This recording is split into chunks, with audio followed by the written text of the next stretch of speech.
Chapter 399. Su Qinxi exclaimed, "Foreigner? Mixed race?" "Yes." He glanced at it, reached out and clicked a few times on the phone, pulling up the video that Rong Rui had once hacked. This is the video that Rong Rui provided to Luo Zhan. "Ah, there is such a video. Why didn't you take it out before?" "He refused to take it out before and I couldn't do anything about it." "Then why did he take it out now?" "You need to ask Qingyu this question."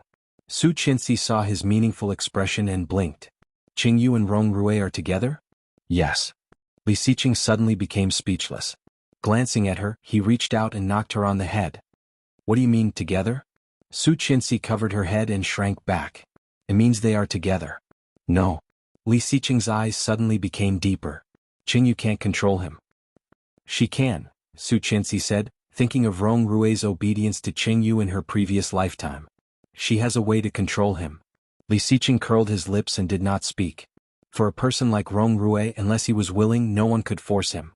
He knew very well what kind of person Qingyu was. She could not control this guy.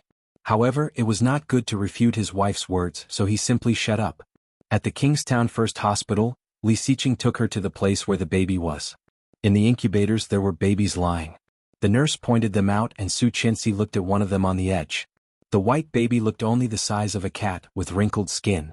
At this moment, its swollen eyes were open, revealing its blue pupils looking clear and clean. Su Qinxi leaned against the glass and looked into it, a bit dazed. "Mixed race." Su Qinxi suddenly said, "Who is the father of the child?" "I don't know." He put an arm around her shoulder. "It's just a one-night stand. There are so many Australians and it is impossible to find them one by one. Besides, he would not look for them. So poor." Su Qinxi looked at the baby inside. "The child is innocent. The Tang family is already like this. Tang Minjing will certainly not want him. He has no father and he is premature. Yes, I've checked. This child's lungs aren't very good, and there's also a problem with his breathing tube." Li Xiqing looked at her. "I will give him the best treatment. When he is well, he will be sent to the welfare home." "Send them to the orphanage?" Su Qinxi looked up and found it hard to believe. "Such a small child is going to be sent to an orphanage?" "Yes, this will increase the chances of him being adopted." Li Xiqing looked at her, his eyes darkening. "Do you want to raise him yourself?" She was speechless. Facing his dark eyes, her voice became smaller and smaller. No. She could not even take care of herself. Why should Li Xiqing take care of this child? The world is unfair. It is the child's misfortune to have a mother like Tang Minjing, but he has no choice. Li Xiqing rubbed her hair and whispered, "Don't think too much. If we really raise this child, maybe he will hate us when he grows up. It's not good to work hard." "Okay," she said. "I want to see Tang Minjing." Chapter 400. Li Xiqing took Su Qinxi to Tang Minjing's ward. Tang Minjing was getting in 4 drip, lying on the bed, staring at the ceiling blankly. Seeming to have sensed someone coming in, Tang Minjing's hollow eyes lit up a little, but they were also unfocused. Looking sideways, Tang Minjing saw the two of them, and her hollow eyes burst with undisguised hatred. Tang Minjing suddenly got up, pulled out the needle and pounced at Su Qinxi. "Ah, you bitch." The sharp voice penetrated outside.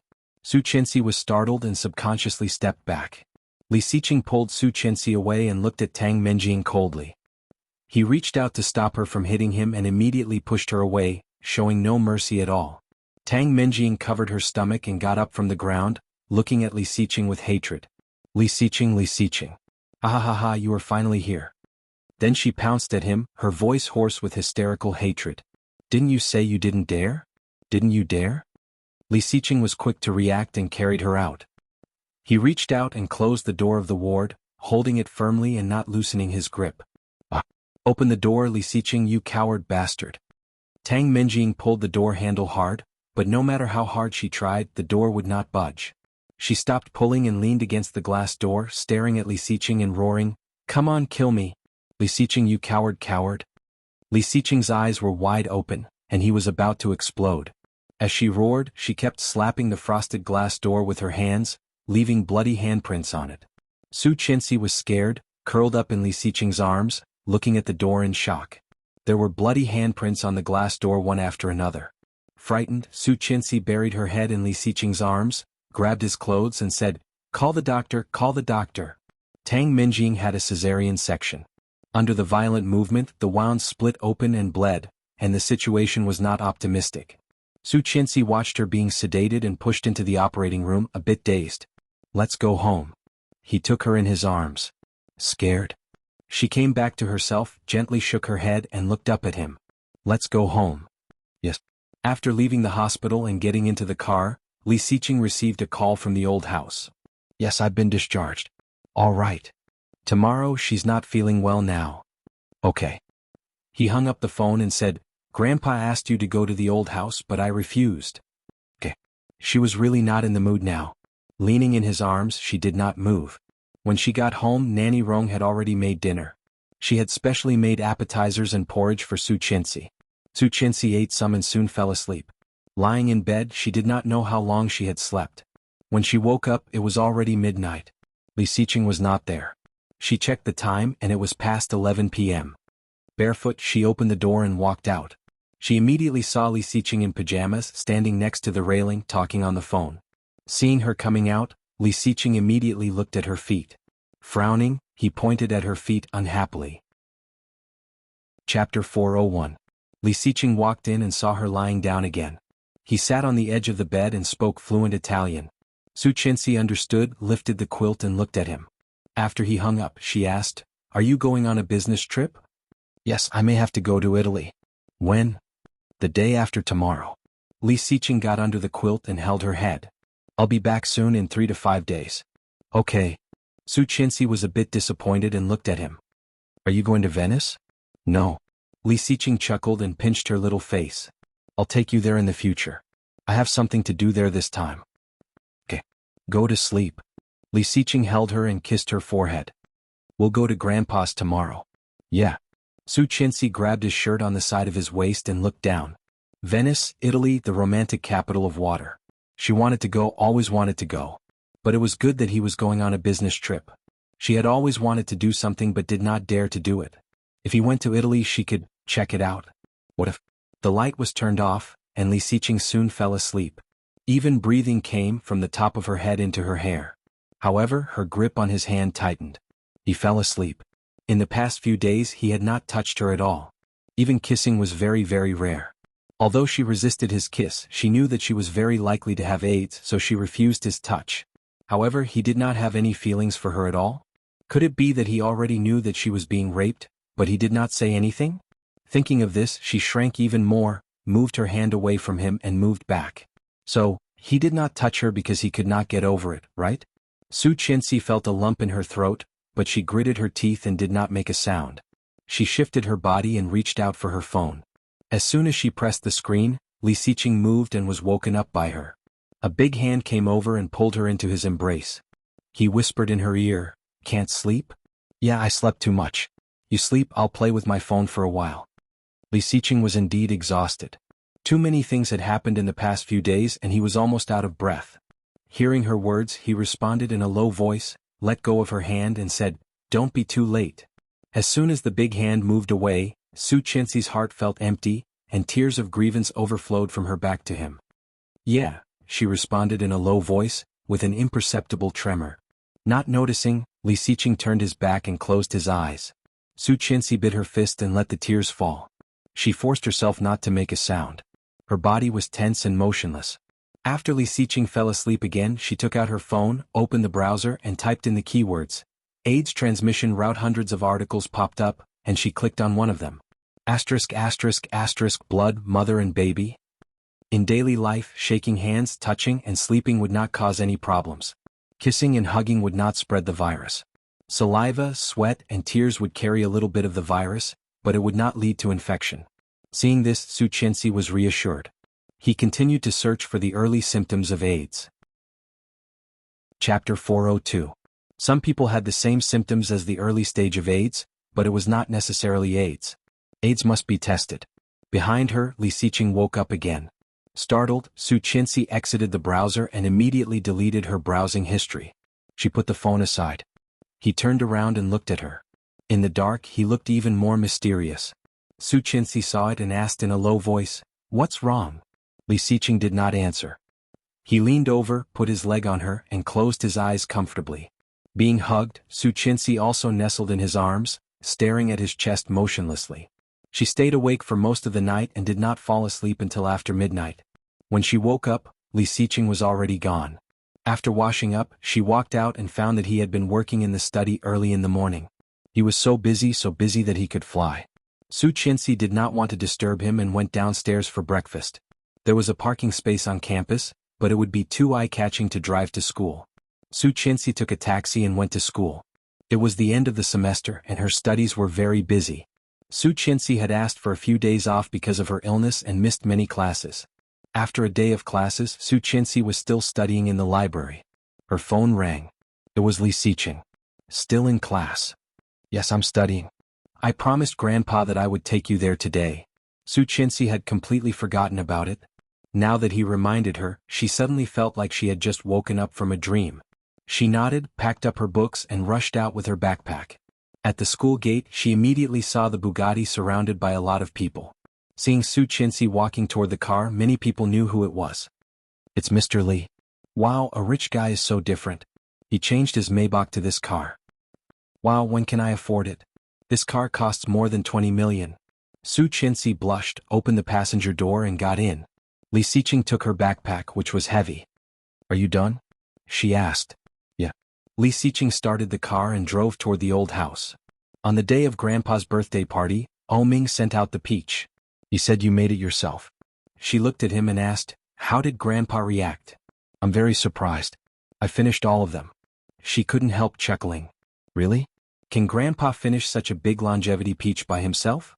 Really? Li Xiqing couldn't help but curl his lips. Ming said that he had never seen an old man who could eat so much. Su Qianxi laughed. Thinking of Grandpa's kind face, her heart was slightly warm. In this world, before Li Xiqing, Grandpa was the only person who treated her well. He glanced at her in the rearview mirror and found that although she was smiling, she did not seem to be in a good mood. Or rather, it had been like this for the past few days. She looked normal, but one could see that she was troubled. Mrs. Li, I'm your husband. If you have any unhappy things you can tell me. Don't keep it to yourself. It's not good for your health. Okay. Don't you have anything to say to me? Su Qianxi was dazed and looked at him. He had lost weight recently. Chapter 403. Their eyes met. His eyes were bright and deep with sharp insight. Su Qianxi felt that she had nowhere to hide in front of him. Quickly looking away, she shook her head. No. Li Xiqing pursed his lips and did not ask more, driving quietly. He could see that she was in a bad mood. If he asked more, it would only be counterproductive. When they arrived at the old house, it was time for dinner. Lu Sa saw them coming from a distance and greeted them with a basin of water. She complained, "Why did you come back so late? Today is the New Year's Eve. Come and get rid of the bad luck.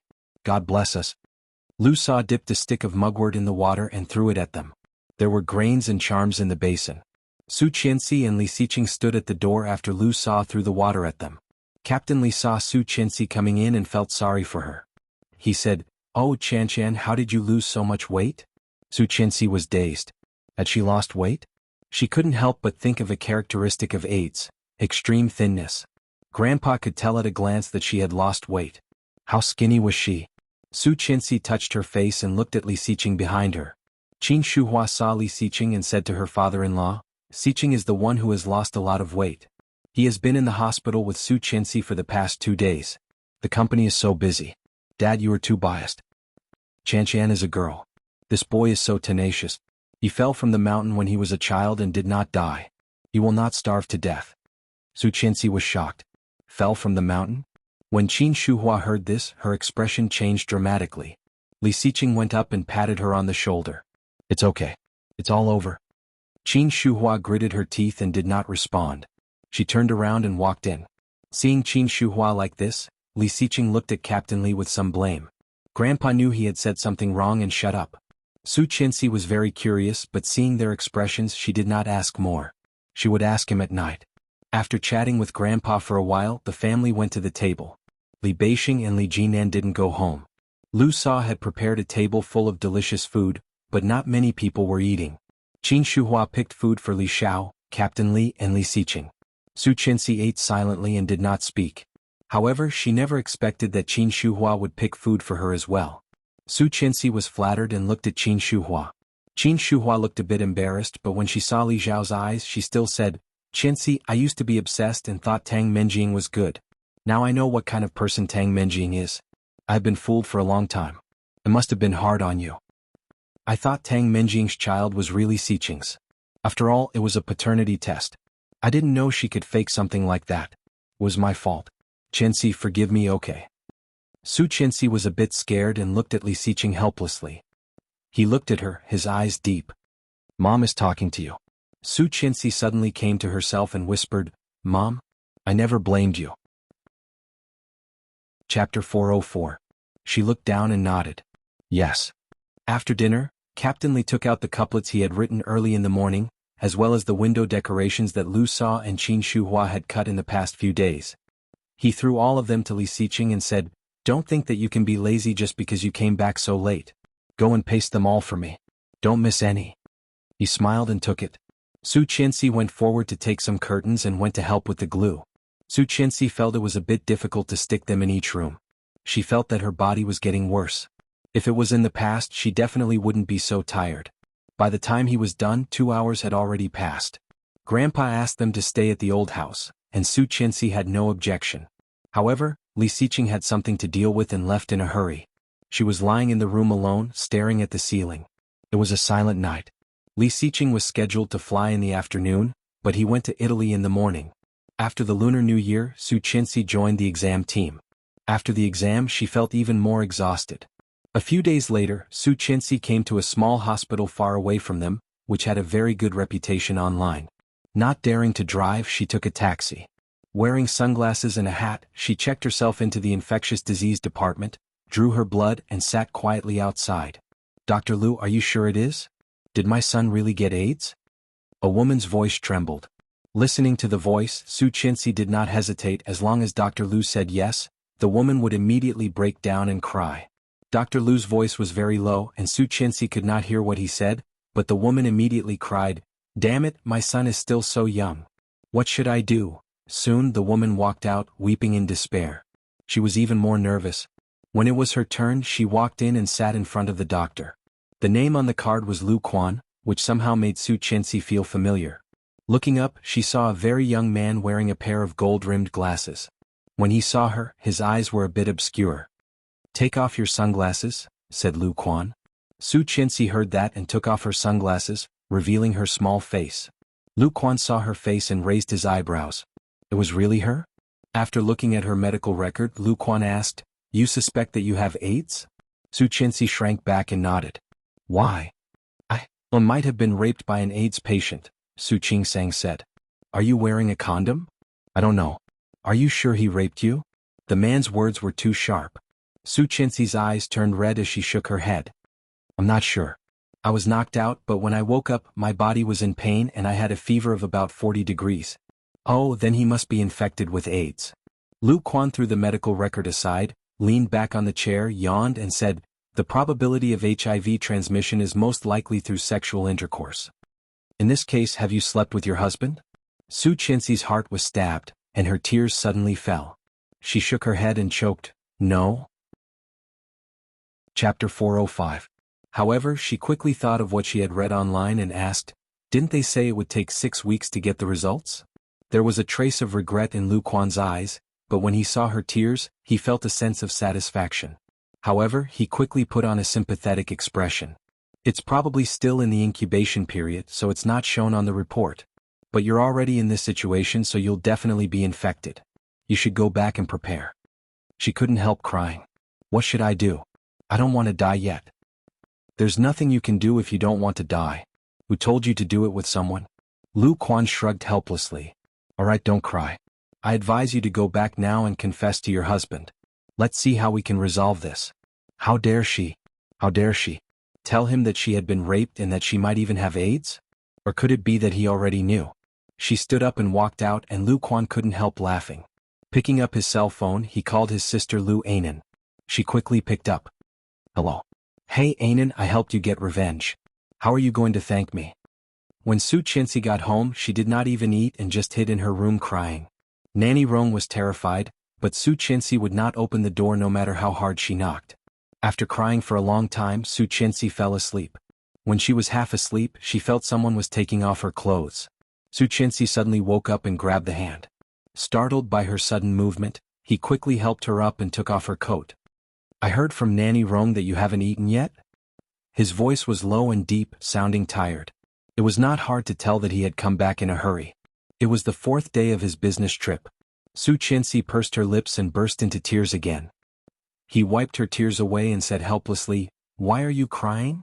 She wiped her tears on her sleeves and threw herself into his arms, sobbing. Li Xiqing let her cry, reached out to touch her hair, pulled her up, held her face and bent down to look at her. "What's wrong?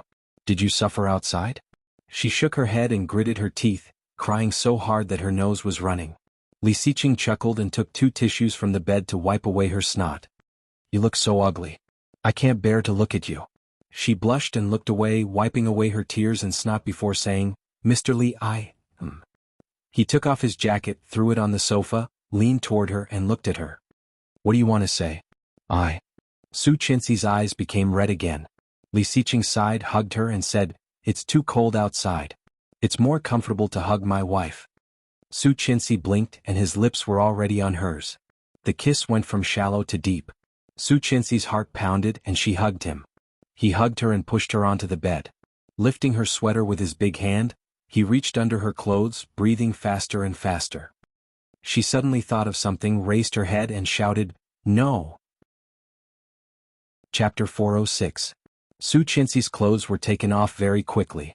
Blushing, she still gritted her teeth and refused. "No, no." "What?" He stopped and looked at her. Su Qianxi stuttered, her heart palpitating. When the words were on the tip of her tongue, her tears fell again and she burst into tears. Li Xiqing was confused by her crying, so he stopped asking and leaned over to press her down. Su Qianxi only had a pair of bottoms left and nothing else, just her underwear. Li Xiqing reached in and unbuckled her bra. She shrank back, trying to push his hand away, but he was even more aggressive. Spreading her legs with his thighs, he put his knee between her legs and whispered, "I'm more excited when you do this." Su Qianxi suddenly stopped moving. Li Xiqing curled his lips and kissed her neck sincerely. Every touch was like a feather, gently tickling her all the way to her heart. Su Qianxi burst into tears again. Choking, she said, "Mr. Li, Her soft voice made Li Xiqing's already restless beast even more uncontrollable.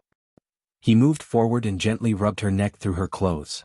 Su Qianxi clearly sensed him and shrank back.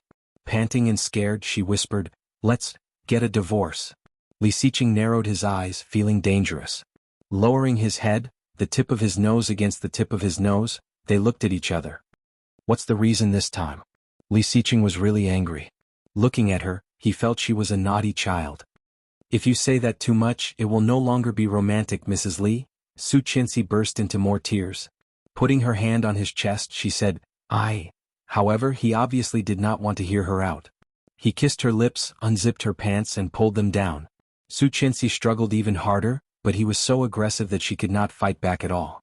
Crying even harder, Su Qianxi finally couldn't take it anymore and said loudly, "Mr. Li, I was raped. Do you know that?" Li Xiqing paused and suddenly composed himself. His eyes were like that of an ancient beast, dangerous. "What did you say?" She burst into tears, desperate to the extreme. Under him, she was so wrong that she could not speak. He let go of her and helped her up. Wiping away her tears, he asked in a low and dangerous voice, "Who is it? During my business trip?" She sobbed hard, unable to say a word. "Louis Han?" Li Xiqing said what he was thinking and his heart sank. Hearing that, Su Qianxi stopped crying, took his hand and shook her head. "No, no, who is that?" Other than Louis Han, Li Xiqing could not think of anyone else with such a motive and courage.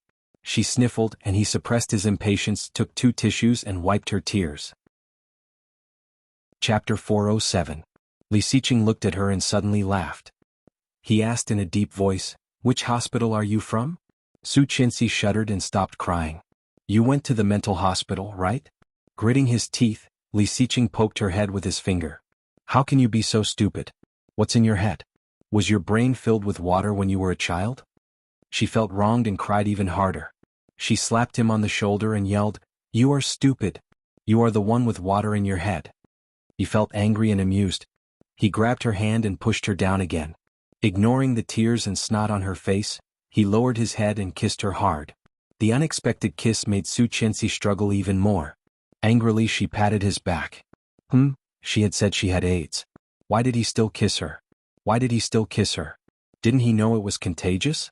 Su Qianxi was very angry, but she couldn't help feeling sad and wronged.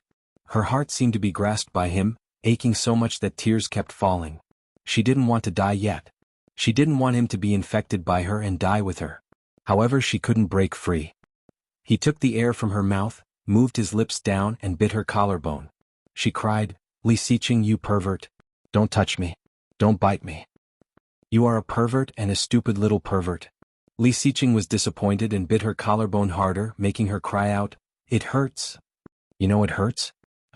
In the end, Li Xiqing still couldn't bear to do it too harshly. Kissing her on the lips, he turned her face to look at him. "Tell me, how could such a smart person like me be defeated by you?"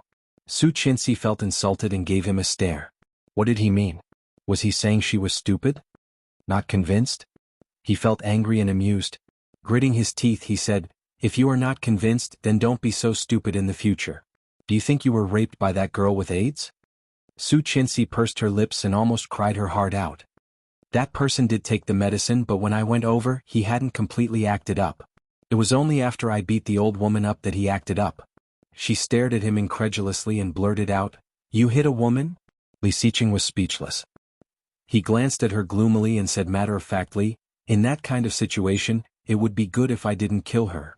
And then the medicine took effect on the monkey. I gave the old woman to him. Su Qianxi's eyes widened. She wanted to say something, but her voice was drowned out by a sob. He wanted to teach her a lesson, but seeing her crying like this, he suddenly felt reluctant. Annoyed, he got up and took a few tissues to wipe her tears. Annoyed and depressed, he said, "Do you know how pigs die?" Su Qianxi reached out and pushed him hard, angry. Li Xiqing leaned down again and whispered, "Are you angry?" Su Qianxi looked away and tried to recall in her mind. Li Xiqing chuckled. "Don't you know if you've ever been touched by anyone?" Chapter 408. When I woke up, I had such a high fever and my whole body was in pain. She sounded aggrieved. "And you made love to me for so long the day before and I still hurt there. Who knows if it was you or someone else?" Li Xiqing said. "So it's my fault?" "It's your fault." Su Qianxi yelled angrily and stared at him with a red face, seeming that if he did not admit his mistake she would cry. Li Xiqing chuckled and said, Okay, it's my fault." Perfunctory. However, she looked away and couldn't help smiling. Li Xiqing looked at her and whispered, "You're not crying anymore?" Su Qianxi looked away, avoiding his face. He leaned in again and was about to kiss her. She looked away in disgust and turned her head away. He leaned in again and she avoided again. This time he did not manage to kiss her. Not kissing her, he lowered his head and kissed her on the neck, making her exclaim. "I feel bad," he complained, grabbing her hand and touching it. "I've been without food for so long. It's time to give me some benefits, Mrs. Li." "Wait a minute." She pushed him. "But when I was in a coma, I felt someone was taking off my clothes. That was definitely not an illusion." Li Xiqing paused and said calmly, "Probably not. It should be Rong Haiwa." "Taking off my clothes?" "Yes, he picked you up from the water and took off your sweater and coat. He was injured at that time. Although he was not very happy, taking off the sweater and coat did save a lot of energy." Oh, she understood. "He saved me. I know." She shivered sensitively. He kissed her and said in a low voice, "When the new year, we will go to the capital to visit and thank him." "Don't touch there. What about here?" He pulled down her pants and took off her clothes. He couldn't wait to get rid of the restraints on his body. Su Qianxi felt a bit cold because of the wind caused by his movements. She reached for the quilt and covered him with it. Su Qianxi flinched and thought of something. She asked, "Where is Tang Mingqing?" "Tang Jinghao fled with the money. Mrs. Tang was in jail and Tang Minjing was behaving like that." "Where was Tang Mingqing?" "She lives at my uncle's house." He leaned against her. "She is good friends with Wei Ya." "Oh, you still have the mood to think about others?" He folded her legs and rubbed them gently. She still found it hard to believe. Pushing him, she asked, "Are you sure what you said is true?" "I wasn't." Li Xiqing was speechless. Taking her hand away, he bent over and whispered, "Now I do." Su Qianxi groaned and looked annoyed when she heard that. Pushing him away, she said, "You bad guy. Don't you like it, huh?" Li Xiqing's voice rose slightly. No. Chapter 409. Gritting his teeth, he put on his clothes and picked her up without saying a word. Feeling guilty, she looked at him weakly and grabbed his collar like a child who had done something wrong. She whispered, "I can walk by myself." "Shut up." Li Xiqing was very annoyed. He carried her downstairs, took his car keys and wallet and walked her to his car. Su Qianxi did not say anything. She heard that a man with an insatiable appetite was the worst. Although he felt wronged, he was still rational. Gently putting her in the passenger seat, he went to the driver's seat and sat down. However, he was not in a hurry to start the car. He took out a pack of cigarettes, lit one, and took a long drag before he started the car. Feeling better, Su Qianxi looked at the night view outside the window and felt a bit dazed. It seemed like a long time since she came back to life. She felt like she was dreaming. Su Qianxi looked out the window for a long time before looking at him. With the cigarette in his mouth, Li Xiqing noticed her gaze, glanced at her, took the cigarette and blew out a long smoke. In the winter night, the white smoke shrouded his face, making his originally delicate and tough facial features appear even colder and more distinct. They were silent the whole way.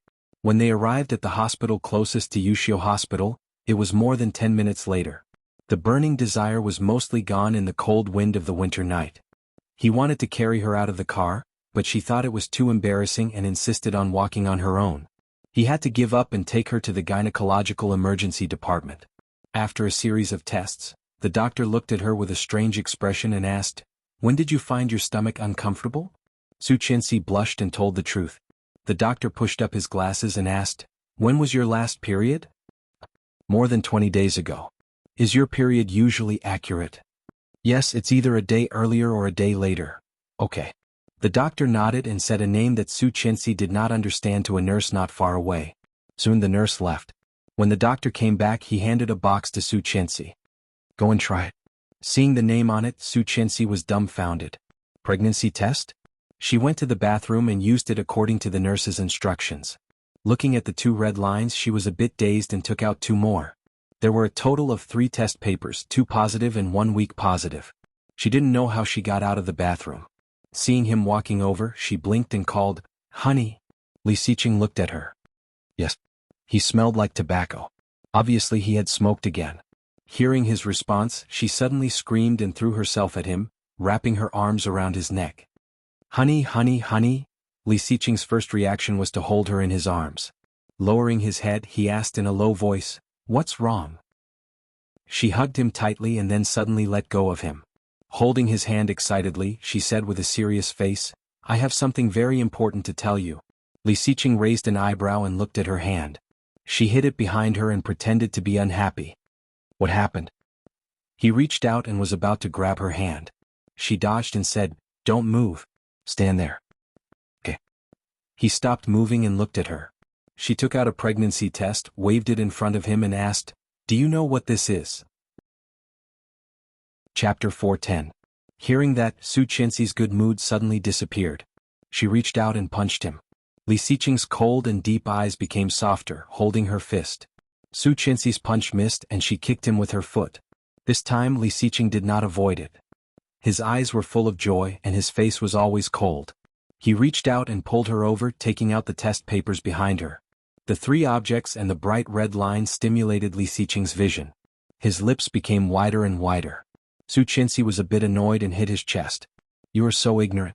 You have short hair and short vision." Li Xiqing hugged her from behind, looked down at her face and whispered, "Well, I don't see that this is a pregnancy test at all." When Su Qianxi heard that, the unhappiness on her face disappeared instantly. She reached out and pinched his face, saying angrily, "You are playing with me." Li Xiqing's smile became wider and wider, holding her hand and whispered, "You played with me first, Mrs. Li." Seeing his rare smile, Su Qianxi chuckled, wrinkled her nose and looked disgusted. "Go away. Did you already know?" "I just saw the nurse go to get the pregnancy test paper." "No wonder." Su Qianxi was a bit disappointed and pushed him. "Can't you pretend to be surprised by me?"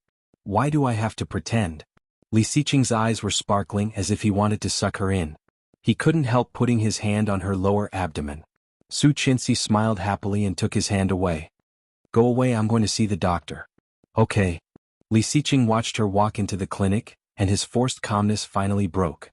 He clenched his fists and hit his thigh hard, feeling that he was going crazy. She was pregnant, she was pregnant.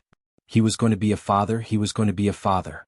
The sudden surprise made Li Xiqing's heart beat faster and faster, and he almost couldn't help cheering. Under the strange gaze of the people around him, Li Xiqing picked up his phone, hid in the hospital stairwell, and immediately called his good friend. At 10 o'clock in the evening, Ming took a box of condoms he had just bought and hid in the bathroom. He held a sterilized needle that he had asked his subordinate to take from the hospital and poked it. Suddenly a voice rang out and Ming was startled. When he realized it was his phone, he breathed a sigh of relief. My goodness, I really can't do bad things. Once I do bad things I'll feel guilty. Rubbing the lubrication from the condom, Ming took out his phone from his pocket. After seeing it was Li Xiqing, he felt a little bored. This guy had been too happy recently. He didn't want to see him. Hang up. Lowering his head, he continued poking and poking. However, Li Xiqing did not give up and his phone rang again. Despite his impatience, Ming picked up the phone. Hello. Ha ha ha. Ming. Ming shivered and looked at the caller. *CK, was it really Li Xiqing? Did you see a ghost? Ming wasn't in a good mood. He put the condom back into the box. You're smiling like that. If I didn't know better, I would have thought you were going to give birth. Hearing that, Li Xiqing couldn't help laughing. Ming shivered and hung up the phone without hesitation. When this guy laughed, it was either a good thing or a bad thing. Listening to his retarded laughter, there was no doubt that it was a good thing. Chapter 411. If it was something bad, he would definitely be very interested. The phone rang for the third time and Ming directly hung up. After dealing with the evidence, he slowly put the condoms in his pocket. After finding that Lily was still sleeping, he secretly put them where he usually put them. Very quietly, very quietly. The familiar voice woke Lily up from her sleep. Seeing Lily's astonished look, he pretended to be indifferent, closed the drawer, stood up and said indifferently, "Replenish the national treasury. It's used up." Lily's eyes were filled with shock. Lily didn't know what to say. Lily gave him a big look. "You want to do it again? How can I not kill you?" Ming heard that and directly rushed over, smiling wickedly. "Are you willing to do it?" *CK off. Lily did not give him any face and directly lifted her foot to kick him away. "Answer the phone. It's so noisy." Being kicked away, Ming breathed a sigh of relief. It seems that this woman did not suspect anything. I was scared to death. Picking up the phone, Ming was impatient. "I say, Lao Air, don't be crazy in the middle of the night. It will affect the city. My wife is pregnant." Ming was speechless. 100,000 critical hits. "My wife is pregnant. My wife is pregnant. My wife is pregnant." Ming was speechless. "Did you hear that? My wife is pregnant. Oh haha. Idiot." Ming did not want to listen and directly hung up. Lily saw his sneer and asked curiously, "Why is Li Xiqing looking for you?" He said that his wife is pregnant. Lily heard that and asked, "Isn't that a good thing? Why are you scolding him?" "I don't have a wife. I don't even have a pregnant one." Ming's face was full of resentment. He directly rushed over and kissed Lily. Lily struggled hard and scolded, "Hey, Ming, you promised to do it twice. If you do this again, I won't play with you anymore. I'm telling you." Ming was honest. He got up, pressed her down, turned her over and let her lie down. "Go to sleep. Don't touch me." *CK, you even kissed her. "Go away, go away, go away." The one with the surname O. Su Qinxi had not eaten at night and her stomach was growling. Suddenly craving seafood porridge, Li Xiqing drove around for a long time before he found a chain kanji restaurant. It was supper time, so she ordered a lot of barbecue, porridge and various cold dishes. Sitting there, Li Xiqing secretly curled his lips and scrolled through his contacts. He had already called all the people he could think of. As long as they had a good relationship with each other, they would brag about it. Especially when he called the old house, Li Xiqing was smiling like a fool. Su Qinxi looked at him and smiled. Qin Shuhua was overjoyed. She asked Su Qinxi to answer the phone and gave her a lot of instructions. Grandpa warned Li Xiqing, "Young man, there is a knife in your head." Su Qinxi blushed when she heard it in the car with the speaker on. Li Xiqing scrolled through the contacts, looked at the time and said, "Luo Zhan lives nearby. Ask him to come down." Then he called Luo Zhan. Su Qinxi seemed to remember that Luihan's house was not far from here. As a nerd, Luo Zhan was certainly doing what a nerd should do at this time. Hearing the phone ring, his hand suddenly trembled. "Oh no, dash." Chapter 412. Seeing another pentakill, Luo Zhan was so heartbroken that he almost smashed his phone. Damn, it's winter vacation. What a bunch of elementary school students. What a scam. My rank. Luo Zhan threw away the large-screen phone, picked up the phone that was ringing non-stop in front of him, and shouted angrily, "Hello?" Li Xiqing narrowed his eyes and asked dangerously, "Where are you?" Luo Zhan immediately calmed down and replied, "At home. I am at the porridge shop near your house. Come down." Not allowing any more questions. Okay, this was Li Xiqing. Supper? Yes.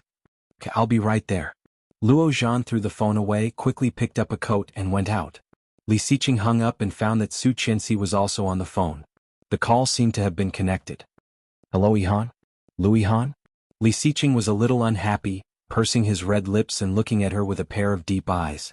Su Qianxi blinked and continued, "Where are you?" Louis Han was running at night, answering the phone while running slowly, slightly panting. "I'm running outside. What's wrong?" "I am at the XX park near your house. Come over if you have time. I have something to tell you." "Okay." Louis Han looked around. "Give me 10 minutes. "Okay, I am in room 88. "Okay, see you later."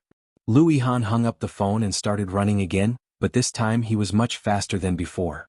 At the door of the porridge shop that Su Qianxi mentioned, Louis Han stopped, calmed his breath and walked in. However, when he entered, a huge force hit him from behind.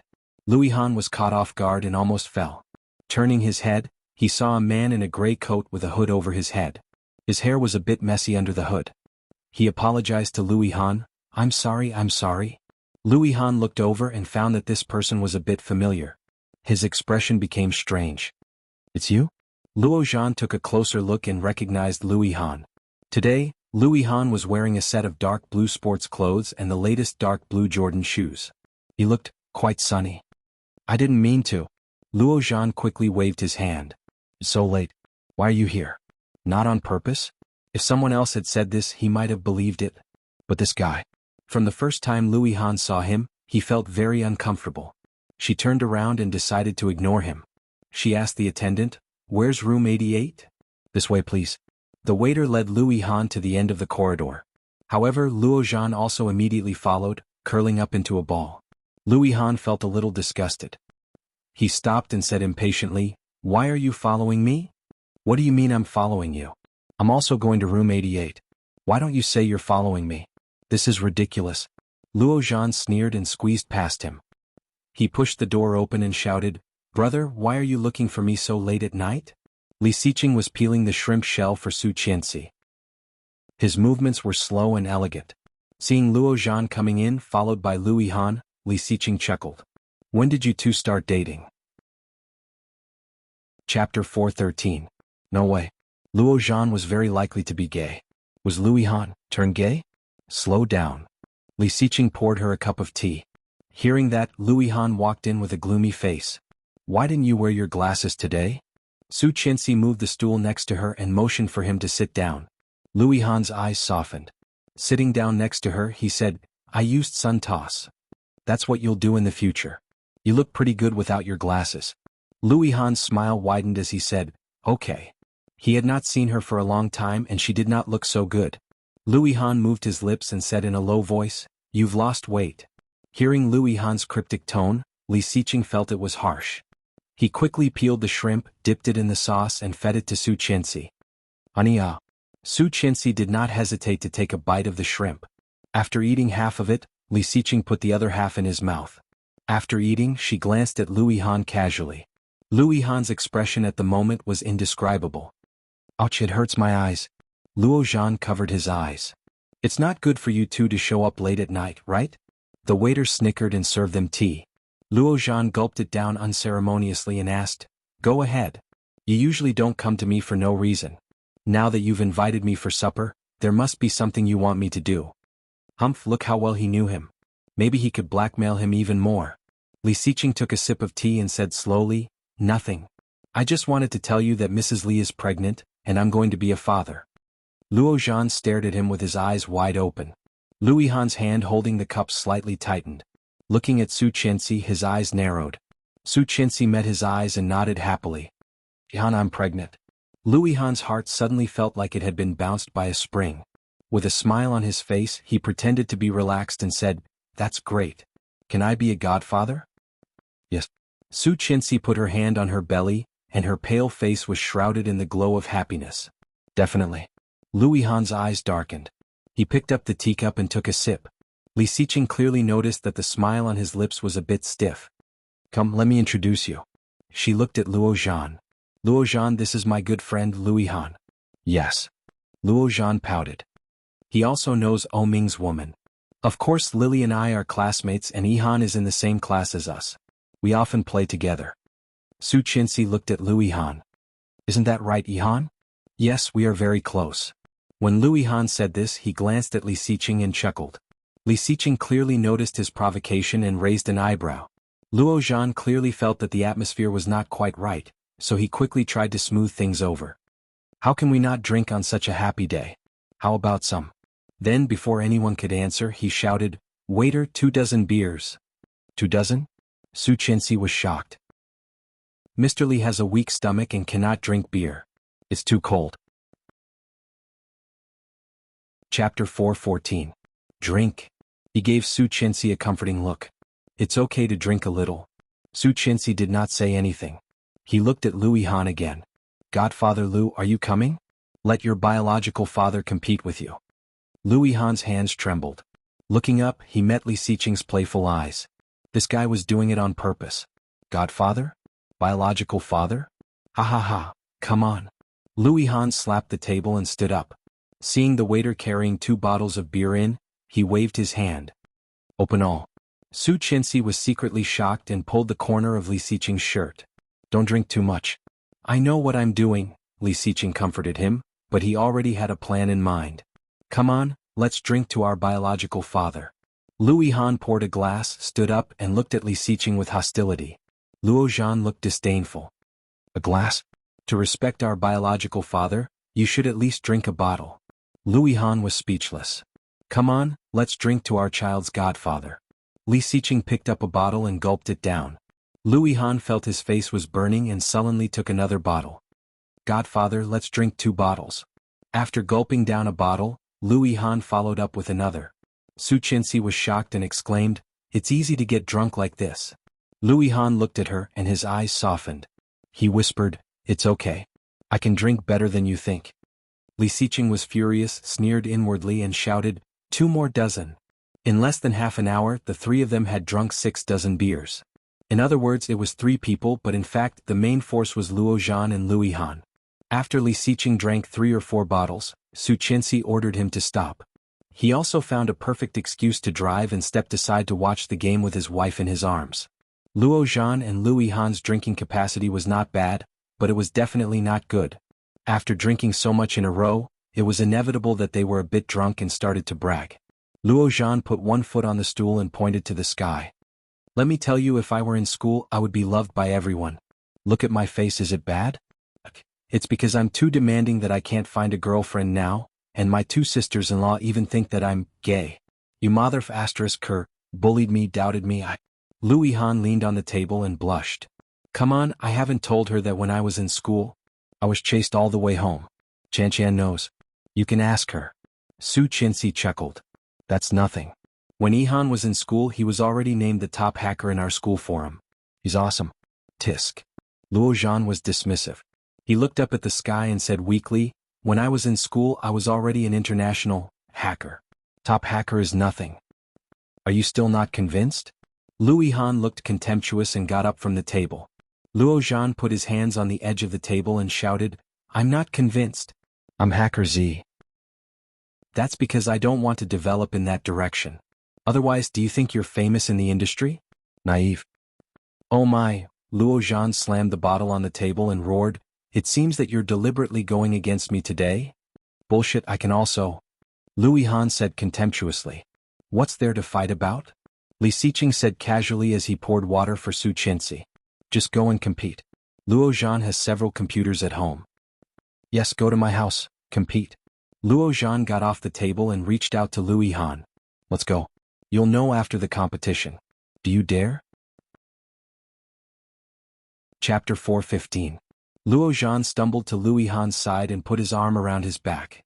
Louis Han mocked mercilessly, "You can't even stand properly. What's the point of competing? You can't stand properly. Obviously. You're swaying. Come on, let's go home and sleep after the competition. I'll beat you in a second, I'm telling you. I'll say it back to you." The two of them walked out with their arms around each other's shoulders, stumbling and smelling of alcohol. Su Chenxi looked at them worriedly and pushed Li Xiqing. "You must be doing this on purpose. They are already drunk. Go check it out. There's nothing to see. It's just a competition." Li Xiqing did not care. "Are you full? Go home." Su Chenxi stared at him and stood up to catch up with Luo Zhan and Louis Han. The two guys supported each other and had already walked out of the door. It was a bit cold outside and Su Chenxi's coat was still left in the room. Su Chenxi shivered and looked out, finding that the two men had disappeared. Walking around, she found that the two of them had fallen in the grass, Louis Han on the bottom and Luo Zhan on top. "Han!" Su Chenxi exclaimed and went to pull him up. Although Louis Han was drunk, he also recognized the voice. His eyes opened, he got up, shook his head, looked at Su Chenxi and said with a smile, "Qian, you are drunk. I'll take you home." "No." Luo Zhan shouted and kicked Louis Han. "We haven't even started yet and you want to run away at the last minute? Coward." Louis Han was furious and kicked him back. "Get up. Let's compete. I'm not afraid of you. Let's go." Su Chenxi grabbed Louis Han's hand and shouted, "Han, stop it. Let's go home." No, Qian, you don't understand. This is a fight between men." Louis Han waved his hand. "Yes, this is a fight between men." Luo Zhan got up and grabbed Louis Han. "Don't run away. Let's go." "Who the F***ck escaped? Let's go." Louis Han was dragged by him, and the two staggered toward the neighborhood where Luo Zhan was. Seeing that they were about to leave, she yelled, "Li Xiqing." She did not respond and ran to the door of the porridge shop. Then she saw him slowly walking out and giving her a massage. Su Chenxi grabbed him and shouted anxiously, "Hurry up, they are all gone." Li Xiqing glanced at the direction they were going and said nonchalantly, "The direction is not wrong. We can go back." Su Chenxi was exasperated. If they are together, something bad will happen. What can happen to two men? Li Xiqing pinched her cheek. "Don't worry. They are both straight men." Su Chenxi nodded. Louis Han also liked Su Chenxi and there was no doubt that he was straight. But Luo Zhan should also be straight, right? Su Chenxi heard that, glanced at him and said, "I'm not worried about that. I'm just afraid that they are too drunk and will freeze on the street. Then we will know if we follow them." Li Xiqing pinched her nose. "I'll go get the car." "Okay." Li Xiqing quickly drove over and followed them. Su Chenxi saw them enter the neighborhood with her own eyes and calmed down. "Mrs. Li, let's go home." Chapter 416. The two walked up with their arms around each other's shoulders, and Luo Zhan began to dig into his pockets. Louis Han waited for him to open the door, leaning against the cold wall with a splitting headache. After waiting for a long time, Luo Zhan still did not find the key. He stood there stunned. Louis Han was impatient and waved his hand. "Can you do it or not? Take it out." Luo Zhan snorted and searched all the pockets. "Strange, where is my key?" Louis Han was annoyed. He pulled him and reached into his pockets. Ding. The elevator arrived. A girl came over with a bag, took out the key and opened the door. Louis Han and Luo Zhan did not care. Louis Han started to search under Luo Zhan's shirt. He felt something hard, but Luo Zhan's trouser pocket was too tight for Louis Han to take it out. "Hey, relax. I can't get out." The girl heard this and looked over. From her angle she could clearly see the two of them overlapping. Luo Zhan shouted, "Come out. I'm already very relaxed." "Oh, it's going to break. Put your foot down." The girl's eyes lit up, but she quickly opened the door, walked in and quietly hid at the door to watch. Finally, Louis Han took it out and then there was the sound of a key. The girl blushed. "Oh no, you were taking out the key. I thought you were taking out the bird." Then Louis Han inserted the key and the door opened. As soon as he opened the door, he smelled the traditional smell of an otaku. Clothes, socks and scarves were all piled together on the sofa. Inside there was a long row of desks with 3 computers in a row. There were takeout boxes in the trash can at the bottom. Looking up, there was a stack of instant noodles including Master Kong Uni President, and a few that Louis Han had never seen before, as well as all kinds of ham sausage instant noodle partners and kimchi. Louis Han looked disgusted. "Why does this look like a dog kennel? No, a dog kennel is much cleaner than this." Luo Zhan snorted, closed the door and went into the bathroom.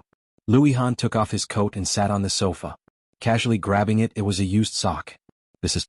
Louis Han's obsessive-compulsive disorder was acting up. His head was already hurting, and seeing this scene he had a headache. He just sorted the pile of dirty clothes and socks, and then he heard Luo Zhan's voice. He shouted, "Come on, come on, come on. Come on." Louis Han looked disdainful. Dog kennel.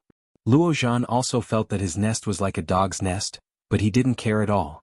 He turned on a computer and all 3 screens were lit up. Then Luo Zhan rummaged below, found a laptop and threw it to him. Louis Han opened it and started typing. He was getting more and more dizzy and had a terrible headache. After turning it on, Luo Zhan couldn't stand it. "It's so dirty." Louis Han complained, but when he smelled the vomit, he couldn't help but throw up. The two of them vomited together. Louis Han accidentally vomited on himself and took off his clothes in disgust. Luo Zhan was also disgusted. He stumbled to his feet and wiped his mouth with his sleeve. "Let's go. I'll take you to a clean place." As she spoke, she took off her shirt, pulled Louis Han back to the room and fell into her own bed. The room was much cleaner. Louis Han didn't mind and fell into his bed. The two of them, one horizontally and the other vertically, were sleeping soundly, completely unaware of what was happening. In the middle of the night, Louis Han was shivering from the cold. He hugged a stove and slept soundly. Chapter 417. Seeing this, Luo Zhan snorted. "There are clothes in the closet. Put one on and get out." Louis Han walked to his closet and opened it. There was a strong smell of rancidity. Louis Han was about to throw up. His first reaction was to close the closet door. Resisting the urge to beat him up, he gritted his teeth. "Can't you live like a human being?" Luo Zhan rolled his eyes at him. "Wear it or not. I don't even want to wear my new clothes." There was no heating in the south and it was raining outside. The temperature was only a few degrees. Louis Han shivered in the cold, jumped onto the bed and pulled the quilt over him. Hey, what are you doing? Are you gay?" Luo Zhan yelled. Louis Han was much stronger than him. Pulling the quilt over to him, he felt much more comfortable. Luo Zhan did not have anything on him. Leaning against Li Xiqing's cold body, he did not fight him in case he froze to death and had to take legal responsibility. Pursing his lips, Luo Zhan reached out to open the cabinet on the bed and pulled out another quilt. Rolling the quilt, he walked down, opened the closet and threw a few clothes at Louis Han. After Louis Han was comfortable, he picked up the clothes and saw the brand new tags on them. He couldn't help but laugh and said, "My goodness, such nice clothes, but you made them look like they were worn by a tramp. You don't want them? Give them back." Then he reached out to take them back. How could Louis Han give them back? He put the clothes on. However, they were a bit short. His pants were also a bit short. Louis Han stood up and purposely compared their heights. Louis Han was 185 centimeters tall, a little shorter than Li Xiqing, but he was definitely tall. However, Louis Han looked at him with disdain. "Are you 1.7 meters tall? F***ck off. I'm 178 centimeters tall." Luo Zhan threw a punch at him. Louis Han dodged and said, "Jacket, it's freezing. I don't have a new jacket. An old one will do." Luo Zhan lay back down, waved his hand and said impatiently, "Outside. Take one and get out." Louis Han picked up the clothes and went out of the room. However, as soon as he stepped out of the door, he smelled an extremely unpleasant odor. Frowning deeply, Louis Han couldn't understand how such a person became a hacker. He couldn't even take care of himself. After walking around outside, Louis Han concluded a few points. 3 meals were taken out, clothes were washed at least once a week, toiletries were produced at the beginning of the year, and most of the bottles were still dusty. He could not look straight at her. Louis Han's headache worsened. Glancing at his clothes, he accepted his fate and started to pack up. After throwing the clothes into the washing machine, Louis Han began to clean up the living room. After working back and forth for more than 2 hours, the clothes had been washed 3 times, and the living room had been completely changed. Louis Han was very satisfied with his masterpiece. He opened the door and went in. Luo Zhan was sound asleep. She searched through his wardrobe, new, old, expensive, cheap. She didn't care if they were ruined or shrunk. She removed all the tags and threw them into the washing machine. After drying all the clothes, Louis Han left a note. "I will not return the clothes for the debt. You don't have to thank me too much." Luo Zhan slept until the afternoon. When he woke up, it was already past 3 o'clock. Seeing the note on the bedside table, Luo Zhan didn't care. He threw the note away and got up to go to the living room to find clothes to wear. He was surprised to find that the room was very clean, very clean. Luo Zhan couldn't imagine that his doghouse could be so clean. The pile of dirty clothes and socks were all gone, as well as the table, sofa and floor. God, is this man really a man? What a good wife and mother. Luo Zhan sighed. A cold wind blew, making him shiver. Unable to find clothes in the living room, Luo Zhan turned back to the room and found that the wardrobe was also empty. Luo Zhan found that except for the big underpants on his body, he had nothing to wear. Chapter 4:18. It was colder this year than usual. Su Qianxi was learning how to make cakes from Lu Sa in the kitchen. Tomorrow was New Year's Eve, so she could keep the cakes for the ancestors. Qin Shuhua also came in to help. While teaching Su Qianxi, she also told her what to pay attention to during the new year. Su Qianxi listened and felt the atmosphere was harmonious. Song Yifan had just returned from London and immediately came to visit the old house. Hearing that Song Yifan was back, Su Qianxi happily told Qin Shuhua and ran to the living room. Seeing Song Yifan and Li Xiqing sitting face to face, she called, "Dad." Song Yifan's heart melted when he heard that. He waved at her and said, "Su Qianxi, I brought you a gift." Su Qianxi was even more surprised. She quickly walked up and sat next to him, looking forward to seeing him take out a gift bag. "Thank you, Dad." It was the first time Su Qianxi had received a gift from her father. She held it with joy and couldn't hide her smile. Li Xiqing was a bit jealous, but seeing her so happy, he did not say anything. He said slowly, "What did father-in-law Song bring for you? Don't you want to open it?"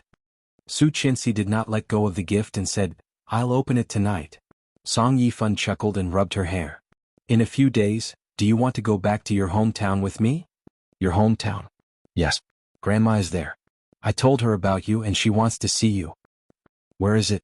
"Dan City." "Wow, that's far." Su Qianxi blinked, her big eyes sparkling. She was a bit excited. "Do you want to drive there?" "Yes, it's about 3 hours." "Great." Su Qianxi happily agreed and looked at Li Xiqing. "Mr. Li, do you want to go?" "Okay." It was rare for Su Qianxi to be so interested, so how could Li Xiqing say no? Su Qianxi got Li Xiqing's approval and smiled even more happily. She asked Song Yifan, "Then why don't you spend the new year here? Tomorrow is New Year's Eve. Shall we go together after dinner?" "No thanks. I have to go back to spend the new year with my parents. I will come pick you up on the second day of the new year." "What?" She was a bit disappointed. "You have to come all the way here?" "No, I'll let him drive there. We'll use the navigation. Give me the address." "Well, it's more convenient this way." He waved at her. "Come here." "What?" Although Su Qianxi was asking, she had already walked over. He reached out and hugged her in his arms. "It's a bit cold. Hug my wife to warm your hands." She blushed and nudged him with her elbow. "Don't be serious. It's really cold. Feel my hand if you don't believe me." She touched it and it was indeed a bit cold. She grabbed his hand and put it in her pocket. With a smile on his face, Li Xiqing held her tighter. Song Yifan did not know whether to laugh or cry. "In front of me, who has been single for 10,000 years, is it appropriate for you to act like this? You'll get used to it." Li Xiqing did not feel embarrassed at all. Su Qianxi blushed and felt a little embarrassed. Chapter 4:19. She blushed and stood up. "I'll walk you out." "It's fine. Keep warm. It's cold outside and the baby is afraid of the cold." Song Yifan waved his hand and walked out with his bag. After Song Yifan walked away, Li Xiqing could not help but start to grope her. Su Qianxi slapped his hand away and warned in a low voice, "We're still in the living room. Then let's go back to the bedroom." Li Xiqing stood up with her in his arms and carried her back to the bedroom despite her protests. Su Qianxi blushed, reached out and patted his back, shouting, "Stomach, stomach." He paused and felt a bit resentful. He reached out and opened the door. Entering the room, he locked the door behind him, then put her on the bed and kissed her hard on the face. Gritting his teeth, he whispered, "I shouldn't have let you get pregnant so early." Su Qianxi chuckled, put her arms around his neck and kissed him on the lips. "Just wait a few more months." 2 months. 9 months. The baby is less than a month old. 2 months. Didn't you say the first 3 months and the last 3 months wouldn't work? He bit her. "Only 2 months left, Mrs. Li." Su Qianxi nodded. Su Qianxi blushed slightly and looked away. Li Xiqing put his arms around her and kissed her face from her mouth to her neck. Although he was lying on top of her, He was very careful and did not push her belly. Su Qianxi pretended to be calm, but she could not keep it up after 2 minutes. She pushed him away and said, "No more kisses. No food, not even a kiss?" He was very angry. "Mrs. Li, do you want me to starve to death?" Su Qianxi pushed his face away and said with contempt, "It's been so many years and you still haven't starved to death. I used to be ignorant when I was young. Now that I've grown up, I know how to find food." Su Qianxi heard that and chuckled. She turned over and said, "I'm sleepy. You can go play by yourself." Li Xiqing was depressed. He had gotten himself into trouble and the fire extinguisher had stopped working. What a tragedy. She took off her coat and found a place to lie down on the bed.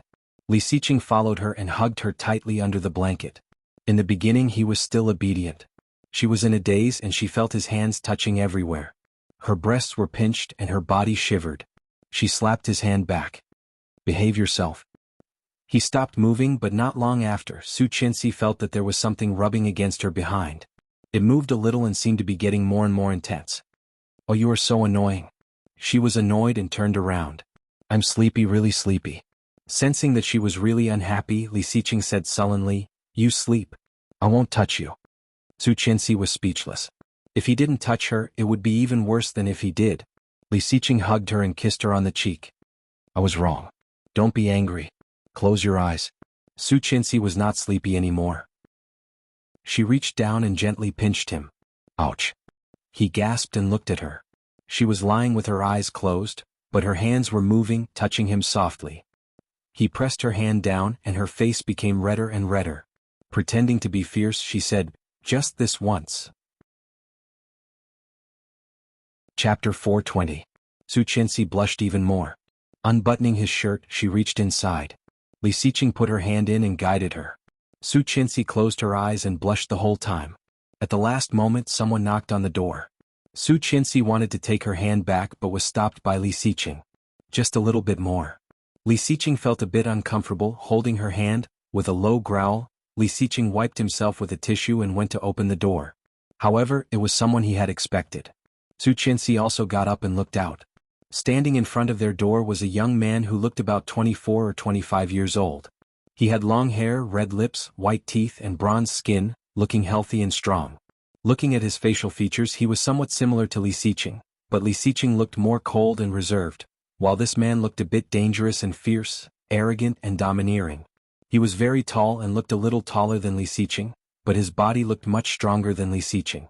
In such a cold winter he was only wearing a tight black vest, which outlined his healthy and strong biceps, which made Li Xiqing's eyes twinkle.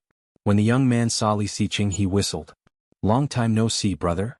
Su Qianxi walked over and saw the man. Her eyes lit up and she said, "Brother-in-law. Sister-in-law is so beautiful." Li Jinan curled his lips. It was not a big smile, but it was very eye-catching. It was the first time that Su Qianxi had been complimented by a man of his age. She blushed and said, "Thank you." Li Xiqing felt a sense of crisis. He pushed his brother away and slammed the door. Su Qianxi blinked and looked at him in confusion. He grabbed her arms and whispered, "Don't be seduced by my brother. Although he is handsome, he is very dangerous." Su Qianxi smiled and said helplessly, "He is your brother." However, Li Jinan was indeed very dangerous. Captain Li's generation was a general, and Li Xiqing and Li Jinan's generation was the third generation of the military. Except for Li Xiqing, the three brothers of the Li family had all joined the army.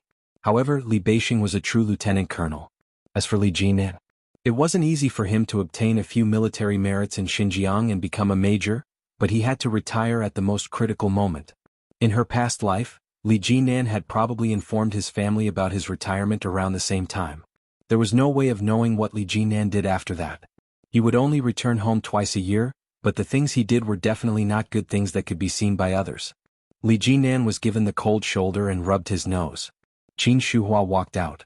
When she saw Li Jinan, she was overjoyed. "Jinan, when did you get back?" Li Jinan smiled and called out, "Mom, did you miss me?" Qin Shuhua was overjoyed. She looked up and down and said, "Wow, you've lost weight but you seem to have grown taller. Was it tiring in Xinjiang?" "I'm not tired." Li Jinan put his hands in his trouser pockets and looked at the door of his second brother's room. It seems that second brother has a good relationship with second sister-in-law. Chapter 421. I'm not cold. Li Jinan hugged Qin Shuhua. Where is Grandpa? He's in the room. Let's go see your father. Qin Shuhua took Li Jinan's hand and was about to leave when Li Xiqing's door was opened again. Seeing him come out, Li Jinan was not in a hurry to see Grandpa. He stopped and said, "Brother, the same place." Li Xiqing squinted, walked in front of him and said, "Let's go." Su Qinxi walked out and saw the brothers leaving one after the other. Looking at Qin Shuhua, she asked, "Mom, where are they going?" "Who knows? These two always have secrets. They've grown up." Qin Shuhua sighed and then seemed to think of something. Waving at Su Qinxi, she said, "Look at the children's clothes your aunt sent from abroad. I'll give them to you." "Oh, that's too soon." "Not soon. We have to ask your grandpa to give the child a name." Su Qinxi was a bit embarrassed. "How old is he?" "It's not even a month. It's better to be prepared. Come on." Li Jinan threw a cigarette to Li Xiqing, lit it and took a drag.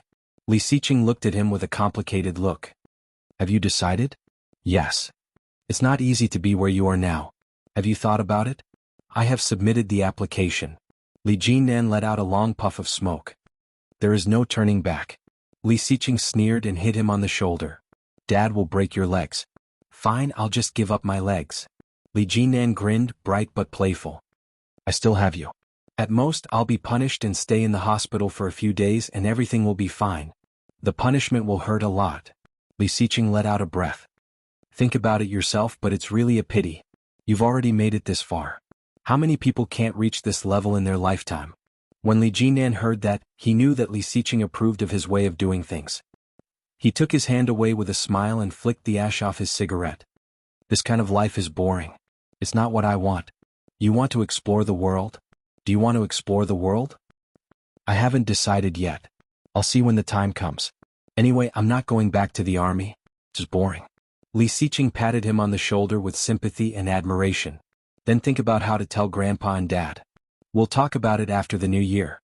Let's enjoy the next few days first." Li Jinan's lips curled up. He was as ruffian as ever. He reached out and hammered him. "I'll take you to a party tomorrow night. I guarantee it'll be fresh and exciting. Tomorrow is New Year's Eve. Stay at home and accompany Grandpa. You won't be home for many days." "No, I have to go tomorrow." "You go too." "I want to accompany your sister-in-law." "Bring sister-in-law along." Li Xiqing glanced at him and asked, "What game?" "A bet?" Li Jinan's voice lowered. "I don't have any money." Li Xiqing was speechless. That was what she was planning. Turning around, Li Xiqing decided to ignore him. Back inside, Lu Sa was already preparing dinner. Qin Shuhua and Su Qinxi were sitting on the sofa, playing with a lot of things. There were children's clothes and toys. Li Jinan smiled wickedly. "Mom, didn't sister-in-law just get pregnant? You are too impatient." Chapter 422. Li Jinan was despised and immediately shut up. Li Beixing soon arrived home. The three brothers chatted and soon sat at the table together. Captain Li was very happy and sighed, "It's been a long time since we got together. It's so comfortable. The three of you, when you were little, I had hoped that you would be successful. Now all of you are successful and the most successful is Xiqing. You even have a baby. Haha, Chanchan, did the doctor say when you are due?" Su Qinxi was embarrassed. "Ahem, Grandpa, not so soon." The old man laughed heartily and the others also laughed happily. After dinner, Su Qinxi took a shower and went to bed. Pregnant women were sleepy and she did not take a nap today, so she quickly fell asleep. Early the next morning, the sound of firecrackers could be heard everywhere. People were worshipping their ancestors everywhere. Su Qinxi was taken by Qin Shuhua to worship the ancestors and see all kinds of ants. After the whole day, her face was stiff from smiling. After returning home in the afternoon, Su Qinxi took off her shoes and fell asleep on the bed. Lu Sa had gone home for the new year, so they had to do everything themselves. Su Qinxi originally wanted to sleep for a while and then get up to help, but she accidentally overslept. When she woke up, Qin Shuhua had already finished and prepared the dinner. Su Qinxi blushed and explained a lot to Qin Shuhua. Originally, she thought that Qin Shuhua would dislike her for being lazy, but unexpectedly, Qin Shuhua smiled and said, "It's okay. Pregnant women are sleepy. You're also tired today." Qin Shuhua's change was so big that Su Qinxi was a bit unprepared. She quickly helped set the table. When the family was eating happily, the elders gave everyone red envelopes, and everyone gave red envelopes to the elders. One after another, Grandpa was very happy. After dinner, Li Jinan was a bit excited. He caught Su Qianxi and said, "Sister-in-law, do you want to go play with me?" Su Qianxi was surprised. Su Qianxi was a bit surprised. In her previous lifetime, Li Jinan had never said a word to her, let alone asked her out. Subconsciously, Su Qianxi looked at Li Xiqing. Li Xiqing looked at Li Jinan with some displeasure and said, "Go away. Second brother, second sister-in-law hasn't been there either, right? I'll take her out to play and see the world." "What are you going to do?" Su Qianxi was bored at home eating, sleeping and visiting relatives all day. Li Jinan was a very playful person. If he said it was fun, it must be very fun. "To the casino." Hearing that, Su Qianxi's eyes lit up. Li Xiqing cursed inwardly and said in a low voice, "The casino is full of good and bad people. There's nothing fun here." "Second brother, that's not right. Didn't you often go to the casino to play? Don't tell me you have an old lover in the casino and don't want to bring sister-in-law there?" Li Xiqing said, "Your plan is too obvious." She smiled and took his hand. "I want to go. I haven't been to that kind of place yet." In other words, she had never been there in this lifetime. In her previous lifetime, she was lucky enough to be coaxed there twice by Tang Menjing. It was really fun inside. Hearing Li Jinan's proposal, Su Qianxi also felt a bit itchy. Li Xiqing stared at Li Jinan, but under Su Qianxi's eager and begging eyes, he had no choice. Okay. However, no one could have imagined that such an accident would happen. Chapter 423. Star City was the most mysterious large entertainment venue in Kingstown. It was a combination of casino, entertainment, leisure, fitness, trading and catering. The consumption level was far beyond ordinary people's expectations. Every person who entered this place was either rich or powerful, and there were also many beautiful women who spared no expense to come up and catch up. A coquettish and high-profile Bugatti stopped at the entrance. Many people who were squatting at the entrance looked over, especially when they saw a tall and strong young man coming down from the driver's seat. He was dressed in black, and his tight vest showed off his healthy and taut lines. He was wearing a thin black leather jacket, and he looked very handsome and ruffian. Those people's eyes lit up and they were like wolves and tigers. The doorman came up, and the tall man threw the key in his hand and turned to look at the door of the back seat. The man who walked out from behind was wearing a long dark gray coat with a high collar and a light gray cashmere sweater. He was tall and straight and his eyes were cold and distant. His facial lines were tough and he was reserved and steady. He looked more mature than the others. He stepped out, causing many people to exclaim, "Li Xiqing." Li Xiqing glanced at the magnificent gate, ignoring the flirtatious eyes of the beautiful women, turned around and reached out to the back. A slender and petite figure came down. Su Qianxi's eyes were shining, looking at the gate of Star City with excitement. The Bugatti was driven away by the doorman, and Li Jinan stepped in first. It was not the first time that Su Qianxi came to Star City, but every time she came she felt a little excited. She skipped in excitedly, but she was hugged by Li Xiqing after 2 steps. "You're a mother now. Be careful." Su Qianxi pouted slightly and gave him a stare. However, this did not affect her good mood. Looking left and right, especially when she saw those big breasts and white legs, she subconsciously compared them with herself and couldn't help but cover her chest with her hand. Li Xiqing couldn't help but laugh and did not say anything, looking forward. Seeing Li Jinan walking further and further away, Li Xiqing also quickened his pace and called, "Jinan, wait a minute." The casino was on the 6th floor. When they took the elevator up, they heard the noise as soon as the elevator door opened. One by one, the sexy bunny girls held the trays in their hands up to their ears, twisting their waists in an enchanting manner. Seeing such a tall and handsome man like Li Jinan, she winked at him and handed him a glass of champagne. Li Jinan took it, and the unseriousness on his face disappeared. He smiled slightly and acted like a proper gentleman. Su Qianxi also took a glass, but Li Xiqing took it away and replaced it with water. Fine, she wouldn't drink. She wasn't a big drinker anyway. After exchanging 10 million chips with Li Jinan, Su Qianxi only got 100,000. Depressed, she took Li Xiqing to the side to bet big or small, but Li Xiqing was a little absent-minded. Su Qianxi bet big, and before the pot was opened, Li Xiqing said, "You play for a while. I'll go see Jinan." "Okay, go ahead." Su Qianxi waved her hand and shouted with the people next to her, "Big, big, big." Chapter 424. Li Jinan and the man's gambling game was set in a splendid room. As soon as he entered the room, he saw a few men smoking, drinking, and chatting. When they saw Li Jinan come in, a few people turned around. One of them was the most arrogant. He wore a big gold chain around his neck and a cigar as thick as a finger in his mouth. He was wearing a thick raccoon fur coat. He sneered and said, "I say boy, you really dare to come alone?" Li Jinan did not say a word, poured all the chips on the table and finally threw the box with the chips.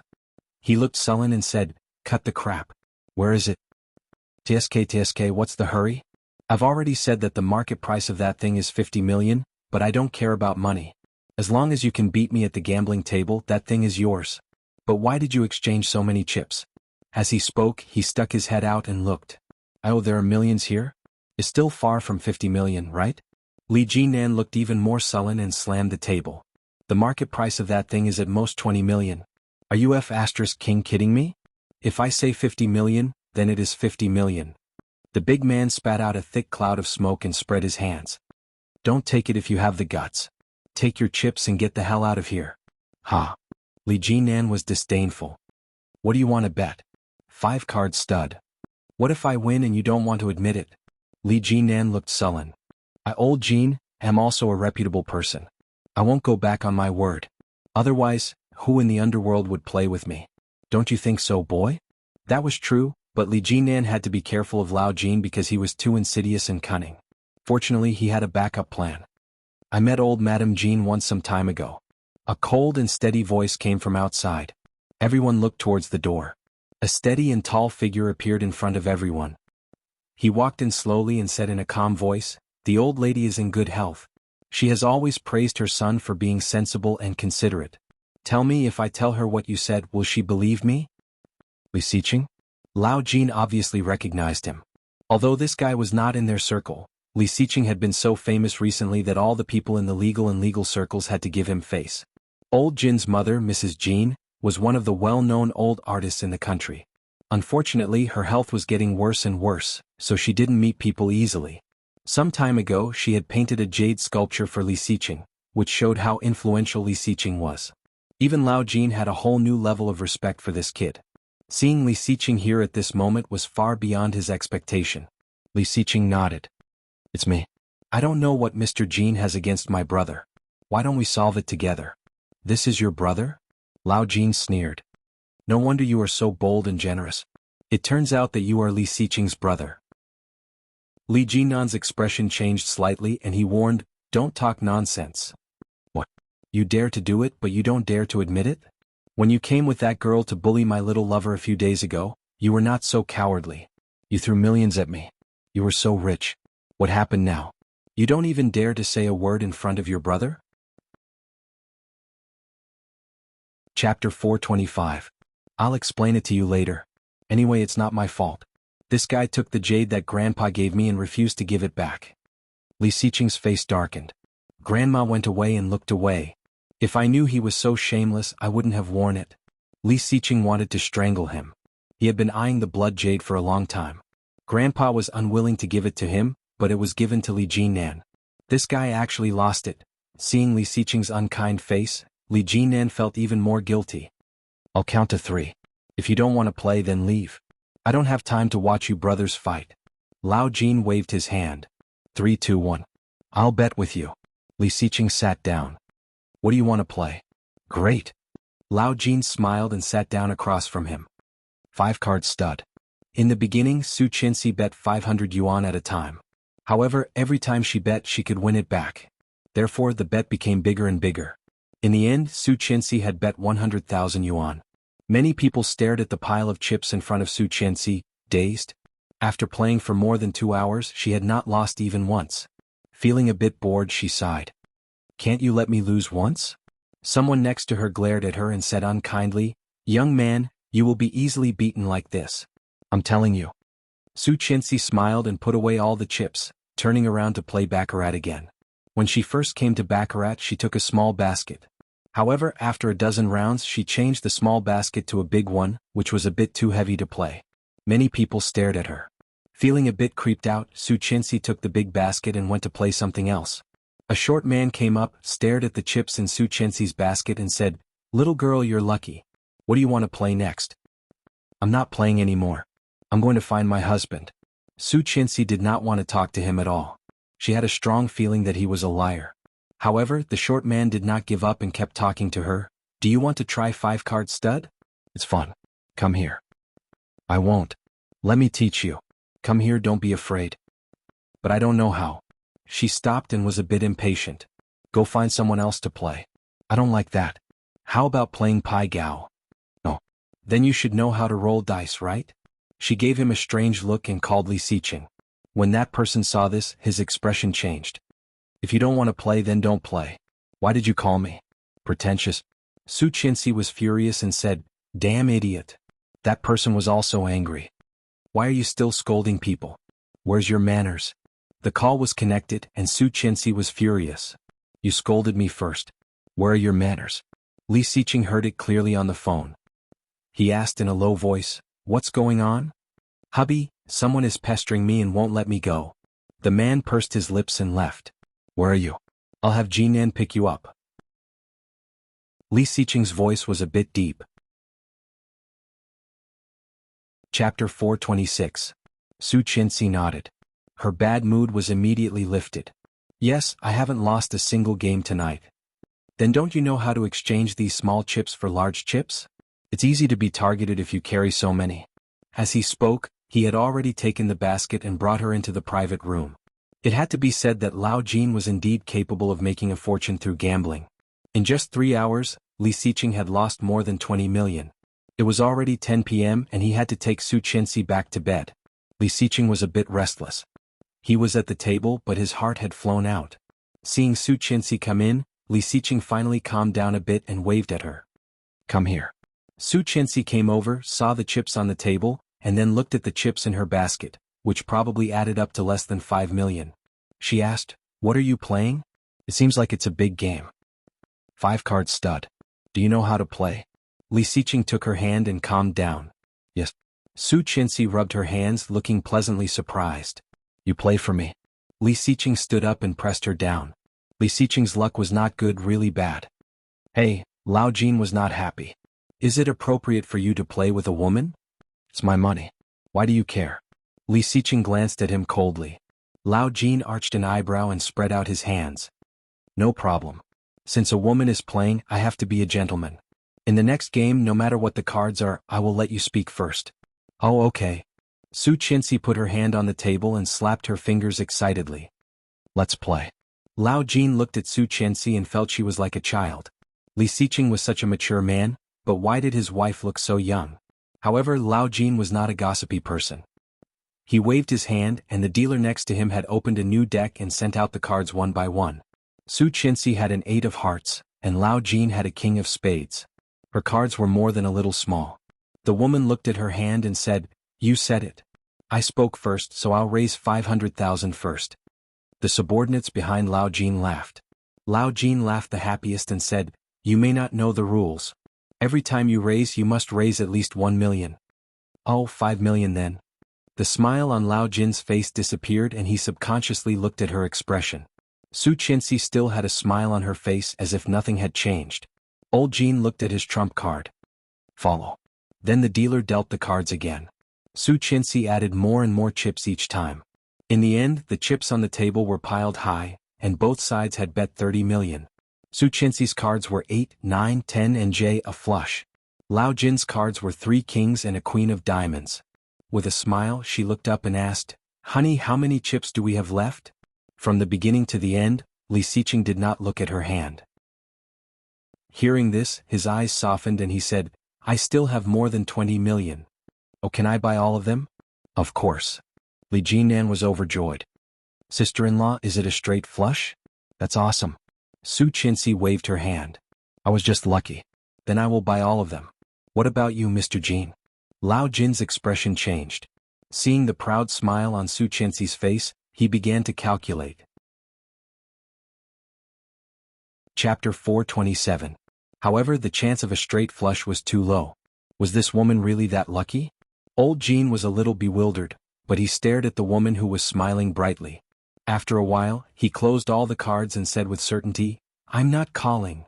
Su Qianxi suddenly laughed and took Li Xiqing's hand. Mr. Li, he's not calling. Then she revealed her card, which was an ace of spades. When such a card was thrown out, Everyone's eyes widened in shock. Li Xiqing looked at the card for a while and chuckled. Lao Jin suddenly stood up from his chair and slammed the table. Are you F***king kidding me? Su Qianxi blinked and laughed. That's so funny. It's just a game of cards. Why are you so angry? You know this is a casino. You're stupid and you're blaming me? Li Jinan could not help laughing and gave her a thumbs up. You're amazing, my sister-in-law. You won back all my brother's losses in one game. Su Qianxi heard that and looked up at Li Xiqing. How much did you lose? More than 2,000. Li Xiqing rubbed her head. Shall we continue? Of course. Su Qianxi did not dare to say anything else, but once she was in a casino, her luck was always very good. Shall we continue, Mr. Jin? Lao Jin snorted. Continue. However, after a few rounds, old Jin lost miserably. What made him even angrier was that he had been tricked by Su Qianxi in the same way. After a while, Su Qianxi had won more than 50 million. Including what Li Xiqing had lost at the beginning, she had more than 20 million left. However, it was not enough. Li Jinan had just told her what had happened, which made her a bit angry. She puffed up her cheeks and continued. 36 million. Mr. Jin, are you in or not? Su Qianxi smiled and looked at him calmly, tapping on the table with her fingers. That look and that expression were exactly the same as Li Xiqing's. Li Jinan saw it and so did Li Xiqing. Curling his lips in satisfaction, he looked at the hesitant Lao Jin. Old Jin's reputation was not small at all. There were 4 A's, but Su Qianxi was not scared at all. What made Lao Jin even more confused was that Su Qianxi's hand was a flush. KQJ9, all of them were spades. If the woman's trump card was the 10 of spades, she would win if she managed to put the deck into a straight flush. But as long as that card wasn't the 10 of spades, she would definitely lose. Seeing her proud expression, Lao Jin's forehead was covered with sweat. It had been a few times, and he had been deceived by her well-endowed appearance. He was able to beat Li Xiqing by so much just now because Li Xiqing was unlucky. Coupled with some psychological tactics, Li Xiqing lost badly. However, this woman was not only lucky, but her luck was also heaven-defying. She was even good at psychological warfare. What to do? Boss, don't be fooled again. This woman is too despicable. Lao Jin thought so too. However, what if? Seeing his hesitation, Su Qianxi said impatiently, I'm so sleepy. Are we playing or not? If not, I'm going home. Lao Jin was frustrated. It was the first time in his life that he had been despised by a little girl. If people knew about it, they would laugh their heads off. After hesitating for a long time, he finally pushed his chips forward. I'm in. I don't believe you really have a straight flush. It was the last game and the winner would be decided in one game. Su Qianxi glanced at him and said, Are you sure? Don't regret it. Chapter 428. Su Qianxi looked at him sympathetically and revealed her card. Li Jinan almost jumped up. Even Li Xiqing couldn't help but grin, rub her hair and whisper, Well done. Lao Jin stood up and looked at her card. When he saw the 10 spades on it, he became short of breath and angry. F***ck. He sat back in his chair, his chest heaving up and down. He waved his hand in defiance. Again. I'm done. Su Qianxi yawned and leaned back in the chair. I'm so sleepy. Give it back to us and we will go home to sleep. You want to leave after winning the money? Lao Jin's face darkened. Su Qianxi heard that and retorted, If you don't leave after winning the money, do you want to leave after losing the money? Look at the time now. If you don't sleep, others will have to. Besides, I am pregnant now. If the baby in my belly does not get enough sleep, can you be responsible? How can you be so shameless? You said you would return the money after winning. Are you trying to be shameless now? Seeing her like this, Li Xiqing seemed to see the unruly and capricious Su Qianxi when they were not married. However, she used to be like this to her own people. Now it felt quite good. Lao Jin was speechless after hearing her words. Li Jinan stared at him coldly. He put his hand into his leather coat and took out a cold black metal. He gently rubbed it and warned, I'm also doing a good deal with you.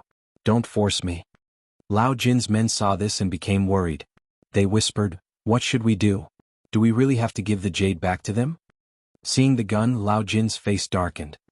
I said I won't give it back. What do you mean? Then give it back. Cut the crap. Li Jinan reached out and looked unfriendly. Lao Jin took a deep breath, stretched out his hand, and took the blood jade from behind the fur coat, and threw it in Li Jinan's direction. Shocked, Li Jinan quickly caught it and checked it carefully. Seeing that it was intact, he let out a sigh of relief. Let's go, Li Xiqing whispered. Li Jinan nodded. Walk in front with sister-in-law. Is he afraid of a surprise attack? Old Jean scoffed in disdain. I'm not that despicable. Li Jinan chuckled and said, Are you thinking too much? I just want to stay and take the rest of the money. Don't you want 50 million? Quickly count 50 million and the rest is ours. Old Jin's expression became even more unsightly. He gave the order and his subordinate stepped forward. She yawned and checked the time. It was almost 11 p.m. No wonder she was so sleepy. He took her downstairs and asked the doorman to fetch the car and park it at the door. However, the two of them waited in the car for 10 minutes, and there was no sign of him coming down. Su Qinxi was a little worried and said, Go and have a look. Why hasn't uncle come down yet? Okay, wait for me in the car. He kissed her on the cheek, opened the door and walked out. After a few minutes, Su Qinxi could not sit still anymore. She knew that Lao Jin was not a good guy. What if something happened to him? She picked up the phone and called Li Xiqing, only to find that his cell phone had been turned off. It was probably out of battery and she did not save Li Jinan's number. Chapter 429. As soon as she stepped on the steps, she heard a shout inside. A figure ran out like a fly, wearing a cap on his head and a big mask on his face, only revealing a pair of eyes. When the figure saw Su Qinxi, he paused for a moment, but then quickly ran forward. However, things did not go as he wished. Before he ran 2 steps, he saw people surrounding him. There were about 7 or 8 men in casual clothes, holding guns in their hands, shouting, Don't move, police! The man took a step back, but he was surrounded by plainclothes policemen all around him. The people at the door fled in all directions for fear of being involved. Su Qinxi was no exception.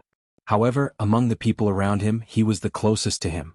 Before he could run out, he heard the sound of wind behind him. His hand was grabbed and he was pulled over. Su Qinxi screamed, her voice sharp and frightened. Don't touch me. Let go. A sharp fruit knife was in front of her. Su Qinxi was grabbed by the neck and her first reaction was to struggle. Don't move.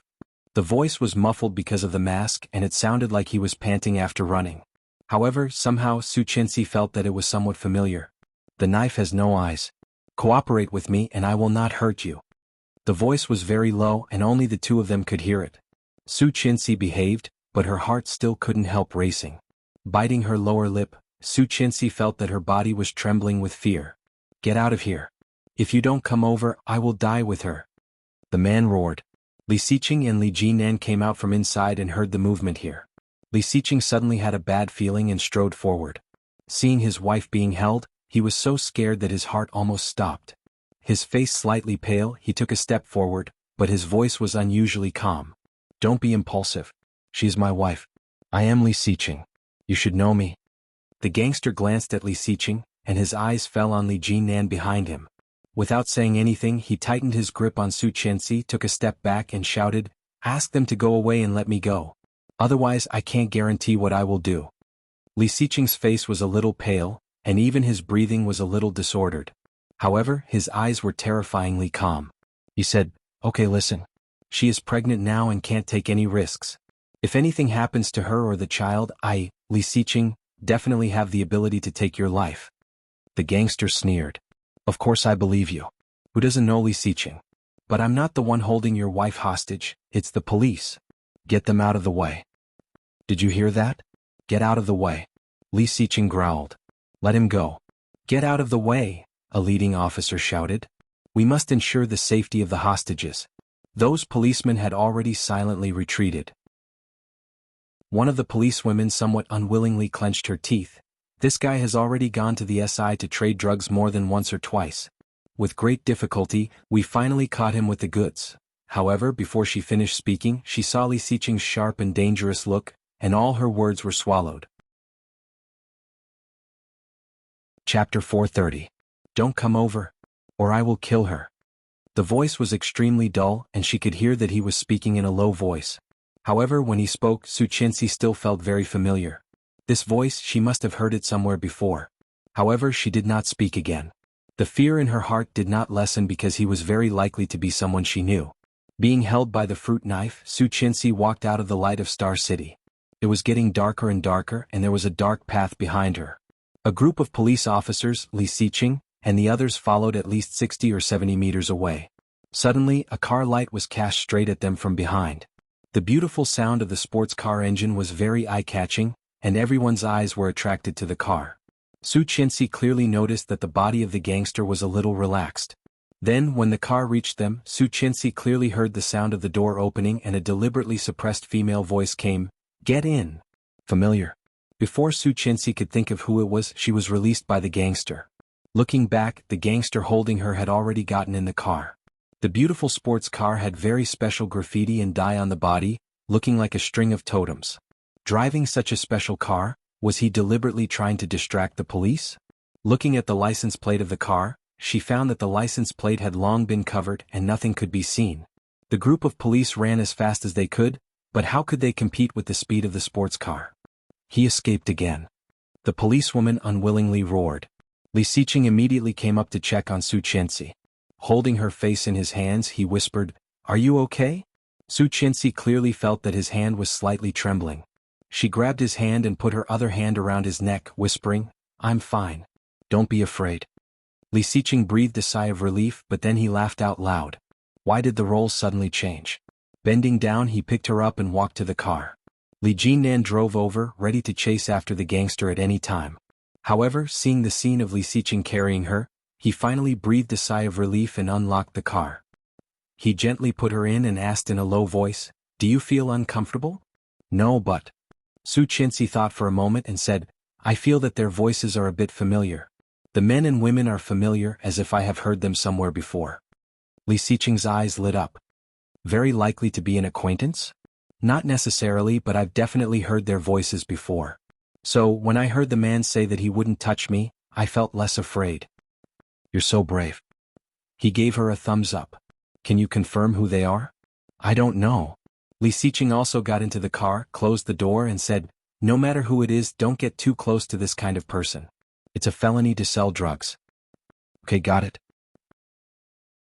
She leaned in his arms and closed her eyes, feeling sleepy. "I'm so sleepy. I'm going to sleep." Li Xiqing straightened up so that she could lean on his knees. His hand stroked her hair, and his heart, which had been on tenterhooks for a long time, immediately calmed down. At the same time, he was also filled with lingering fear. Fortunately, she was fine. Chapter 431. At home, the TV was playing the Spring Festival Gala. Qin Shuhua, Li Xiao, Li Beixing and Captain Li were sitting at the mahjong table. Seeing Li Xiqing carrying Su Qianxi in, they all looked over. "Shu." Li Xiqing glanced at them and took Su Qianxi back to the room. Captain Li looked at the time. It was already past 11 p.m. He snorted unhappily and glared at Li Jinan.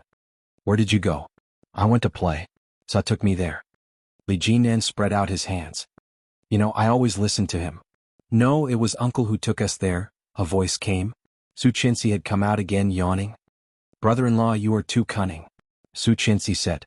Being exposed so rudely, Li Jinan felt his forehead. Seeing Captain Li's eyes, he immediately bowed his head and said, "Grandpa, I was wrong." The old man groaned and reached out to touch the tiles. He pushed the tiles away happily and shouted, "Touch yourself, ha! Oh, Grandpa is so lucky." Although Li Beixing said so, he had already taken out the money and handed it over. Grandpa took the money one by one, smiling proudly. Coincidentally, the Spring Festival Gala was counting down on the TV. Grandpa pushed the tile forward and shouted, "Come on, where is Xiqing? Jinan, Beixing, go and set off the firecrackers. It's 12 p.m. Li Beixing was speechless. "Grandpa, firecrackers have long been banned in Kingstown. Have you forgotten?" Captain Li was dazed for a moment, and then looked unhappy. "What kind of stupid rule is this? No firecrackers on New Year's Day? What kind of atmosphere is that? Watch TV and go to sleep if you are sleepy, Grandpa." Li Xiqing walked out and stood next to Su Qianxi looking at his watch. "It's 0:02. Grandpa, aren't you sleepy? Don't you usually go to bed after 9 p.m.? I'm waiting for you." Old Master Shin glared at them. "Wouldn't it be great for the whole family to stay together for New Year's Eve? It's fine if you two like to play around, but you even brought my little great-grandson along. How can I sleep in peace if I don't see you two coming back?" Su Qianxi was a bit embarrassed and reminded him, "Not yet, Grandpa. Isn't it only 8 more months? No, I have to think of a good name for my little great-grandson." While speaking, Grandpa had already slowly returned to the room with the help of his walking stick. "Good night, Grandpa," Li Xiqing said. The only response he got was the sound of his grandfather closing the door. The next day was New Year's Day. According to the customs, they were not allowed to wash things, call people's names from afar, or wake them up. As a result, Su Qianxi did not wake up until 10 p.m. He was long gone. She rubbed her eyes and washed up. When she went out, he just came back. Seeing her coming out of the bathroom, his first reaction was to look at her feet. Fortunately, he was wearing shoes. "Why don't you sleep a little longer?" Walking in, he opened the closet, found a winter dress and handed it to her. Su Qianxi took it. "Do you think I'm a pig? Can I sleep so much?" Taking off the top of her coral velvet pajamas, she picked up her underwear and buttoned it up. Li Xiqing was dazzled by her white body. He tried to look away, but he still overestimated his willpower. Helplessly, Li Xiqing tilted his head and said, "I find that you are becoming more and more open." Chapter 432. Li Xiqing picked up the winter dress and put it on her, whispering, "You used to be shy when I looked at you, but now you can change in front of me. Raise your hand." Su Qianxi heard that and blushed, but she still raised her hand and said with a smile, "We are an old couple now. No need to be shy." Li Xiqing fixed her clothes and reached behind her to pull the zipper. Hearing the words old couple, he couldn't help smiling. Su Qianxi fixed the dress and put on a pair of tights. However, halfway through, she found that Li Xiqing was looking at her passionately. She couldn't help blushing again. Picking up the pajamas she had just taken off, she threw them at him and said angrily, "Don't look. You just said we are an old couple and now you are turning against me." Li Xiqing pinched her nose. "You changed so fast." Su Qianxi looked away and ignored him. After putting on the pants and the jacket, Li Xiqing took her hand and said, "Mom is waiting to take my new daughter-in-law to pay a New Year's visit. Let's go." Qin Shuhua was sitting in the living room talking and laughing with Li Xiao and Li Beixing. Li Jinan had not gotten up yet. Seeing Su Qianxi coming out, he immediately stood up and said, "Su Qianxi, come. Mom will take you to meet people." He said he was going to meet people and he really meant it. After walking around the yard, they met all the aunts and got dozens of red envelopes. Later, Li Xiqing took them to some relatives' homes to visit. After a whole day, Su Qianxi was fed all kinds of snacks and tea. She did not have a meal all day, and when she got home she was exhausted. After a good night's sleep, Su Qianxi was woken up by Li Xiqing the next day. On the second day of the new year, Su Qianxi was supposed to go back to her parents' home. Of course it was the Su family. They had not even called each other for the whole year, and now she was going to their home to chat on New Year's Eve. Su Qianxi felt bored. She told Li Xiqing about it and he glanced at her and said, "Then I won't go." "I don't think that's a good idea, right? There's nothing wrong with that. Let them know. You have a second family anyway." He kissed her. "Let's go to Dan City today." She felt so happy. She nodded with a smile and put her arms around his neck. "Okay." Seeing her so happy, Li Xiqing whispered, "Kiss me?" "No." "Then I'll kiss you." With that said, he sealed her lips and penetrated her from shallow to deep. She subconsciously closed her eyes and let him kiss her. She just tightened her arms around his neck. He called the Su family to tell them that he would not be going and drove to Dan City with Su Qianxi. Originally, Su Qianxi did not have morning sickness, nor did she get carsick. However, in the car she vomited 3 or 4 times in 3 hours. They finally arrived at the Dan City, but there were many streets and alleys there. The route was a little complicated. It took Li Xiqing a long time to find the place Song Yifan had given him. However, the road was too narrow and the car could not get in. Li Xiqing had to find an underground parking lot and park the car before he went to his father-in-law's home with his wife. Chapter 433. When Rong Rui saw them, he was also slightly surprised and went up to say hello. "What are you doing here?" Su Qianxi glanced at the gift boxes and gifts that Rong Rui was carrying and joked, "Looking for Qingyu?" Qingyu was also from Dan City. Su Qianxi knew that and so did Li Xiqing. Seeing the pile of things in his hands, he knew that even if Su Qianxi was not right, it would not be far from the truth. Li Xiqing raised an eyebrow, looked around and asked, "Does Qingyu live nearby?" Rong Rui blushed and coughed. "Who said I was looking for her? I just came to visit relatives." "Why?" Rong Rui walked a little fast. Su Qianxi watched him leave and couldn't help but think of her previous lifetime. It seemed that when Rong Rui pursued Qingyu in her previous lifetime, he was very crazy. Mr. Cheng and Mrs. Cheng squatted in front of their daughter's door and knocked hard. Mrs. Cheng began to yell, "Hey, look at Xiao Yang's daughter next door." She found a boyfriend at the age of 22, and now she is married and has a child at the age of 24. Your daughter is already a 26-year-old virgin. Why are you not worried at all? Qingyu's father had always been disdainful of such senseless activities. However, when Qingyu's mother threatened to deduct half a month's salary and give half a month's bonus, he shamelessly joined the marriage team. Hearing what his wife said, Mr. Qing looked triumphant and said, "I can't help it. I'm just like me. I'm good-looking and willful." Mrs. Qing glared at him and continued to yell, "You are so good-looking, but you don't find me a boyfriend.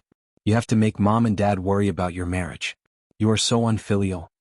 When Mr. Qing was thinking about how to respond, the doorbell suddenly rang. His eyes lit up and he immediately got up. "I'll go open the door." Of course, Mrs. Qing could tell what he was thinking. She threw him a contemptuous look and continued to yell. When Mr. Qing opened the door, he saw a clean and handsome young man. He felt refreshed, but when he saw all kinds of expensive gifts in his hands, he instantly felt bored and asked, "Is this a promotion?" Rong Rui smiled, looking kind and gentle. He said, "No, uncle. I'm here for Yu.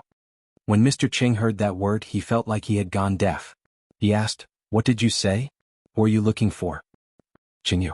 Qingyu's father looked like he had seen a ghost and shouted, "Mom, someone is looking for Qingyu. He's a handsome young man." As soon as Mrs. Qing heard the words "handsome boy," she immediately jumped up from the ground and looked at Rong Rui. Overjoyed, she said, "Really? Are you really here for our daughter? Come in and have a seat." Mrs. Qing ran to Qingyu's room and knocked on the door, shouting, "Yu, someone is looking for you. Get up, get up." After being busy for a whole year, Qingyu was finally able to take a break and have a good sleep, but she was woken up by her mother and father. With her messy hair and wrinkled pajamas, she opened the door and yelled, "So noisy, ah! Can't you let me have a good sleep?" Rong Rui was holding the gifts in both hands. Seeing Qingyu like this, his calm face cracked. Seeing him, Qingyu was stunned. Rong Rui raised his eyebrows at her, and his voice was calm and gentle. He said, "I'm here to see my parents." Qingyu's eyes widened, and then she looked down at her dress. She immediately shrank back and slammed the door. Chapter 434. She widened her eyes, then looked down at her outfit, and immediately shrank back, slamming the door. As soon as she closed the door, she immediately rushed into the bathroom. Seeing her own image, she wanted to hit the wall. What should she do if she was seen? This bird's nest hair, these dark circles, this pale face, this sob, so embarrassing. Why did this guy come at this time? Didn't he want to celebrate the new year? Wait, meet parents? What? This guy said, "See, father, mother." What the hell? Qingyu's heart beat faster, and her face immediately became hot. She quickly began to freshen up, combed her short hair, and then picked out a nice dress from the wardrobe, put it on, and put on a pair of jeans. However, after putting it on, she thought that wearing jeans would make her look very unfeminine. She stared at the mirror for a few seconds before taking off her pants again. She put on the dress that Qingyu's mother repeatedly praised as elegant and generous. Walking to the mirror, she saw the latest Chanel perfume that Qingyu's mother bought for her. The more she prepared, the faster her heart beat. She put her hand on the doorknob, and when she was about to open the door, she felt strange. Strange, why did she care so much? She didn't care about this guy? Damn. Annoyed, she opened the door and walked out. Qingyu's mother happened to be serving tea to Rong Rui. She didn't know what she was talking about, but she was smiling like a chrysanthemum. Seeing Qingyu coming out, Qingyu's mother's eyes lit up. Rong Rui looked over, and his calm eyes also had some fluctuations. However, Qingyu did not want them to appreciate her beauty. She directly went forward, pulled Rong Rui up, and said, "Let's go." Rong Rui stood up and was pushed out of the sofa area. She picked up the 7 or 8 high-end gift boxes and pushed him toward the door. Qingyu's mother was shocked and shouted, "Yu, what are you doing? Rong Rui is a guest. You are too rude." Qingyu's father echoed, "That's right." She didn't care, opened the door and pushed him out. However, Rong Rui's eyes darkened and his footsteps stopped. No matter how she pushed, he wouldn't move. Qingyu blushed and could not push him out. She said angrily, "Mr. Rong, I'm sorry, but you are not welcome here." Rong Rui looked at her in confusion. "Did I do something wrong?" "You're not wrong. It's just that you're ugly. I don't want you to stain the air in my house." "Oh, how is it ugly?" Mama Qing immediately ran over. "What a handsome and sensible young man. Don't bother about her. Come and have a seat." Qingyu was furious. "Mom, You don't know his true colors. This person is very bad. How did it go bad? Tell me. Mrs. Cheng was unconvinced. Lil Rue is such a good child. Why do you have to defame him like this? He's a big bad wolf. He's pretending and he's really good at pretending. Let me tell you, don't beat him up. One day you'll be sold by him and you'll still be counting the money for him. I think we need to talk. Rong Rue said lightly, you must have some misunderstanding about me. Just like last time at the airport you. Chapter 435. A smile flashed across Rong Rue's eyes. He held her hand, took down all the things she was carrying and put them on the ground. Then he turned around and pulled her out. Seeing this, Mrs. Cheng immediately turned to look at Mr. Cheng and whispered, "Do you think your daughter likes this guy?" Mr. Cheng had a look that said, "You're talking nonsense," and said, "Otherwise, have you ever seen our daughter treat anyone like this?" "Oh, there's hope." Cheng Yu's mother was overjoyed. "I'll go prepare some good dishes to entertain our future son-in-law." When Papa Cheng saw this, he pursed his lips and muttered, "Things haven't even started yet." She was pulled out by him and quickly went downstairs. She wanted to pull her hand back, but he was so strong that she could not compete with him at all. He tugged hard but found that he couldn't take it back at all. "Let go." She sounded a little annoyed. Rong Rue acted as if he didn't hear her. He stopped an empty taxi and dragged her into it. To Yijing Bay. Hearing the name of the place, she was dazed, then looked at him angrily, grabbed his hand hard and roared, "Let go of me. Why are you taking me there? Aren't we going to talk?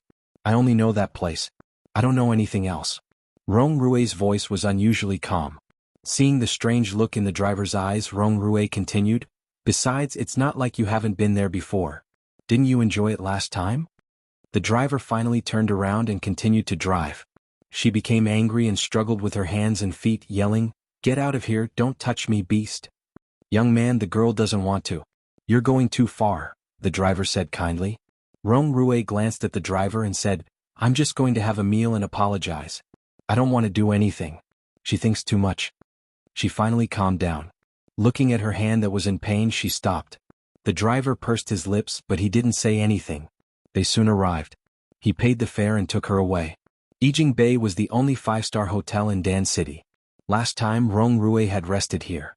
At that time, when she picked him up and let him stay here, he asked, "Have you ever had a boyfriend?" She shook her head. "Then what do you think of me?" Cheng Yu retreated with a red face. She did not know why, but she was taken to the bed in a daze. That was her first time, and it hurt so much that tears came out of her eyes. Afterwards, he smoked a cigarette and said with a serious face, "Don't worry, I will take responsibility." In fact, Cheng Yu did not want him to be responsible for anything. Last time, when Tang Minjing gave birth in the hospital, she simply wanted to ask him about the video. Who knew, he said that later, and Cheng Yu had been holding a grudge until now. He said, I will take responsibility, you don't have to worry." Hee. Until she entered the elevator, her mind was in a mess. Looking at the elevator going up, the bright 13th floor made her shocked. She immediately reached out and pressed a random button, shouting, "Rong Rue." He glanced at her and pressed the number 8 until the light above disappeared. The elevator went directly to the 13th floor, and she was dragged to 1318. It was the same room as last time. She resisted, but he held her hand and quickly entered the room. Chapter 436. She only felt that his breath was hot on her face, and her heart was pounding involuntarily. Light makeup and perfume. He took a deep breath. "And you said you don't like me?" His voice was a little low, like a feather, tickling her heart. Her face was getting redder and redder, and she slowly squatted down and said, "That is the perfume my mom bought for me. I used it for the first time." "The first time was given to me. It's quite meaningful." He put his hands on her side and stopped her from squatting down. "In the future, the second time, the third time, and many more times after that, it can only be mine."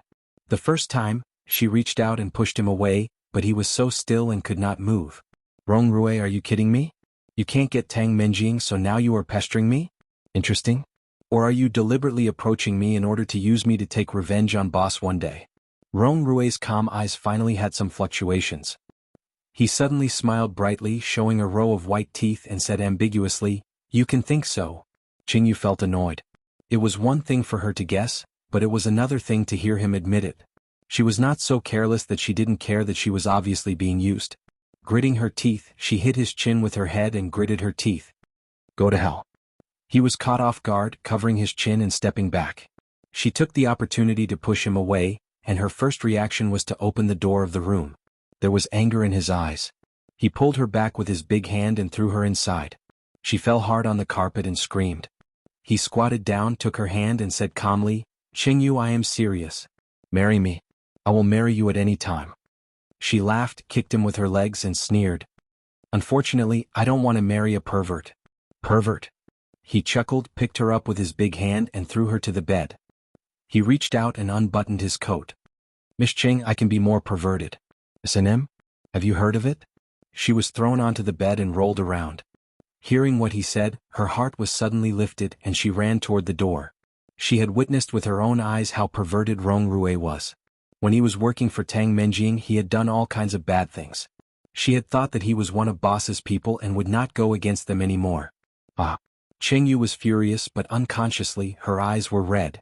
The door was getting closer and closer, but how could Rong Rui let her go? He rushed up and pressed her to the ground. Her chin hit the ground and she screamed.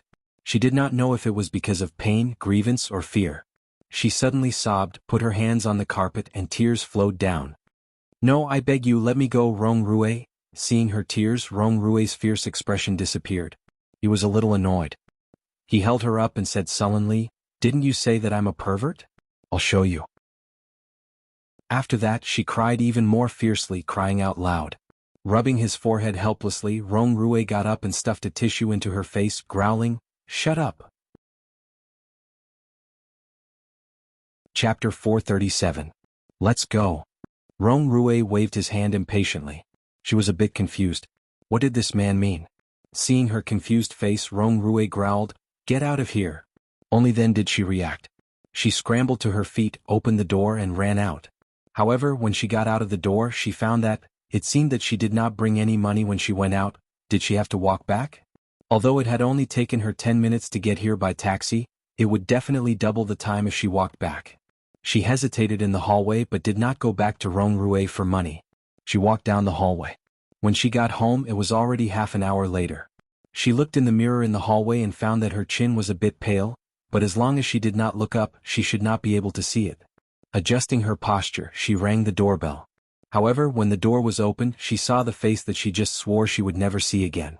Seeing her, Rong Rui smiled and said, "Dad, Mom, Yu is back." Hearing what he called her, she was petrified. Su Qianxi and Li Xiqing still did not find where Song Yifun's home was. Helplessly, she picked up her phone and asked him to pick her up. When Song Yifun picked them up, it was already 10 minutes later. Song Yifun's home was not a big house, and the furnishings and decorations inside were a bit old-fashioned. Different from the old house, the Song house was relatively simple.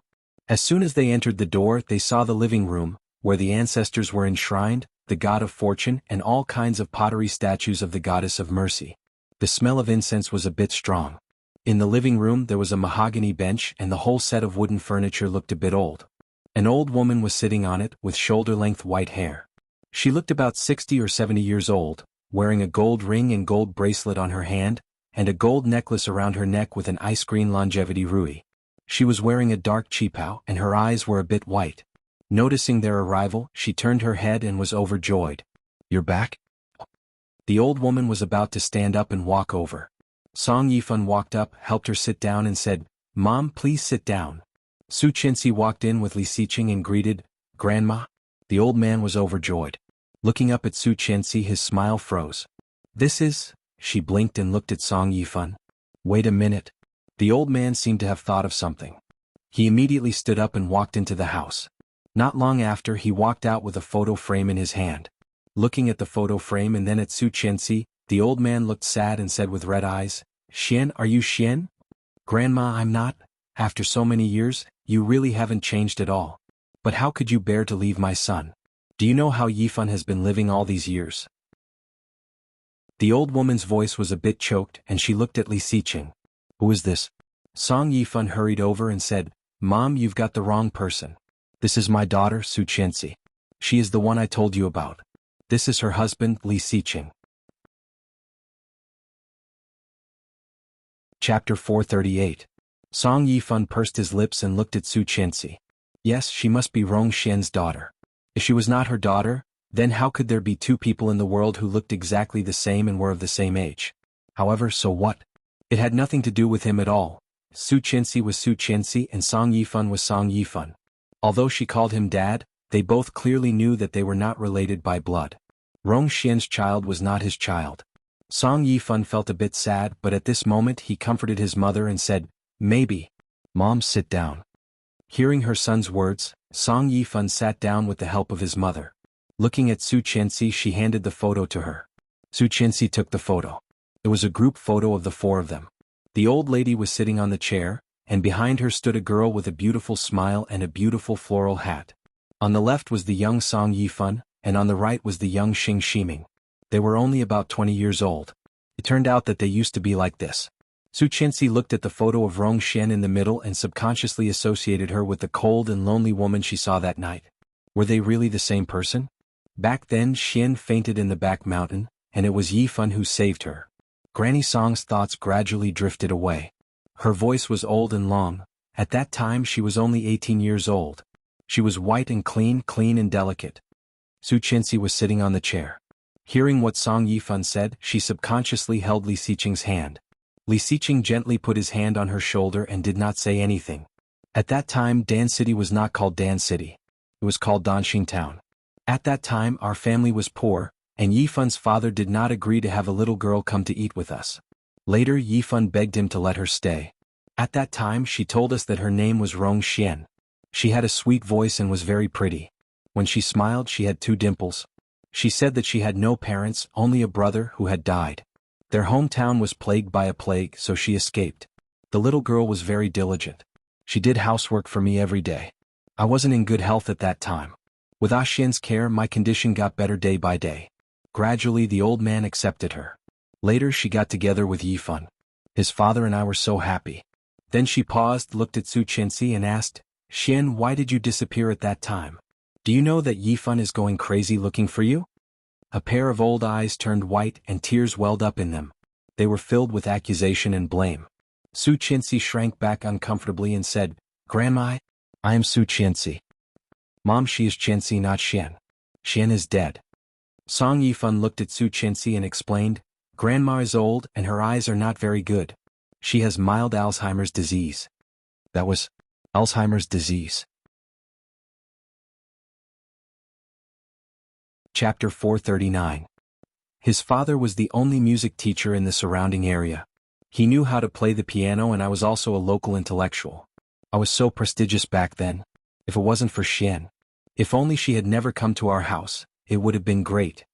Old Lady Song's voice was filled with remorse. I raised her like a daughter for 3 years. 3 years, even a dog would know to recognize its owner and be grateful. But Ah Xian left so decisively. She left on that day, giving us a resounding slap in the face.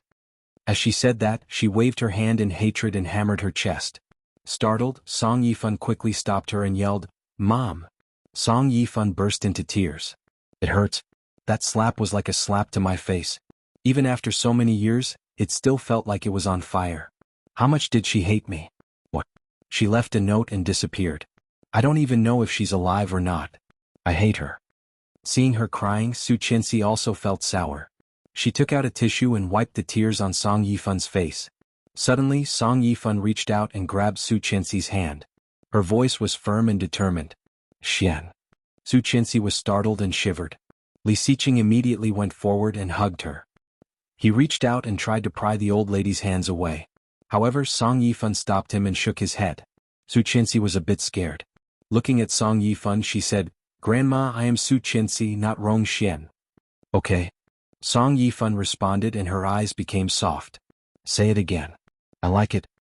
"Grandma." Su Qianxi's voice was a bit timid. Old Madame Song smiled and reached out to touch her hair. "Good girl, Grandma will cook for you." "Is the person behind you your boyfriend?" "He is my husband. We are married." "Oh, married. Yifan's daughter is married. I am old." Song Yifan's voice was a bit dazed. She was about to stand up. "I'll go cook." Song Yifan stopped her and said softly, "Mom, let's go eat out. Yang is home for the new year. Let's go eat out, okay? It's such a waste of money to eat out. If your father finds out, he'll scold you to death. It's the new year. Just once, okay?" Old lady Song looked at him and pointed at him. You! Let's go, Mom. I'll take you to eat. Holding the old lady, Song Yifan walked very slowly. Looking at their backs, Su Qianxi felt sad. The family had become like this because of Rong Xian. If Rong Xian had not intervened for 3 years, Song Yifan would have been married and had children, and Xing Shiming would not have had to suffer for so long. Su Qianxi had not told anyone about seeing Rong Xian some time ago, but now she wanted to say it. After lunch, Song Yifan coaxed the old lady to go to bed and then walked out of the room. She went straight to the point. I saw Rong Xian some time ago. Song Yifan was disinfecting the toilet, holding a porcelain teacup in his hand. Hearing her words, the thin quilt fell on the table, making a crisp sound. But miraculously nothing happened. Song Yifan felt the same way. Smiling, Song Yifan continued to do what he was doing and said, "How is that possible? She is dead." Chapter 440. Rong Haiyue? Song Yifan frowned. I seem to have heard of that name. Quite famous, right? Major General, Li Xiqing said quietly. No wonder. I have heard of that name. They both have the surname Rong, and they both happen to appear in the hospital. Could they be brother and sister? Didn't Rong Xian have a brother? Su Qianxi asked. Song Yifan shook his head. Impossible. She lived with us for 3 years. During those 3 years she never mentioned her brother. Occasionally when we asked, she told us that her brother was dead. In addition, there are so many people with the surname Rong in the world. Maybe it is just a coincidence. You must be mistaken. Impossible, impossible. Su Qianxi was very sure. I also talked to her and she told me not to call her by that name. It's disgusting. Li Xiqing glanced at her and asked, Are you sure? Yes. Li Xiqing picked up the phone and called Luo Zhan. At this time Luo Zhan was of course sleeping. When she received the call from Li Xiqing, she threw the phone away impatiently. However, the caller was not going to let it go. Luo Zhan was so annoyed that he picked up the phone and was about to yell at the caller. However, seeing Li Xiqing's name, he immediately shivered and picked up the phone. Hello. Help me check Kingstown Second Hospital. When did you see her? The day she was hospitalized. No, it was the next day. Check the surveillance footage of number 15 to 16 of Kingstown Second Hospital to see if anyone who looks like your sister-in-law has been in and out of the hospital. Luo Zhan scratched his head, put on his slippers and walked to the bathroom. Brother, it's Chinese New Year. Can't you let me rest for a while? As usual. Okay, I'll get it done right away. Li Xiqing was speechless. Rong Xian's clothes are very special. She is wearing a dark green coat and a light green cheongsam inside. She looks very elegant. Her hair is combed up, like a rich lady in the Republic of China. Did you hear that? Li Xiqing said. Okay, leave it to me. How long do you need? As soon as possible. Okay. Luo Zhan hung up the phone and washed himself. After that he began to work. He directly hacked into the hospital's surveillance system and searched according to the time Li Xiqing said. Sure enough, he found a person who was face to face with Su Qianxi. If not for the age difference, they really looked like sisters. He immediately cut the video into a short clip and sent it over. Luo Zhan couldn't help but be amazed. In this world, were there really two people who looked so similar? When Li Xiqing received the video, it was more than an hour later. Song Yifan took them to visit some famous attractions in Dan City. There were a lot of people, so they just watched from the outside. Picking up her phone, she clicked on the video and immediately recognized it. Yes, it's her. Daddy, look. Seeing Rong Xian, Song Yifan was dazed. Song Yifan zoomed in, and zoomed in until the video was all pixelated, and then he stopped. It's her, it's really her.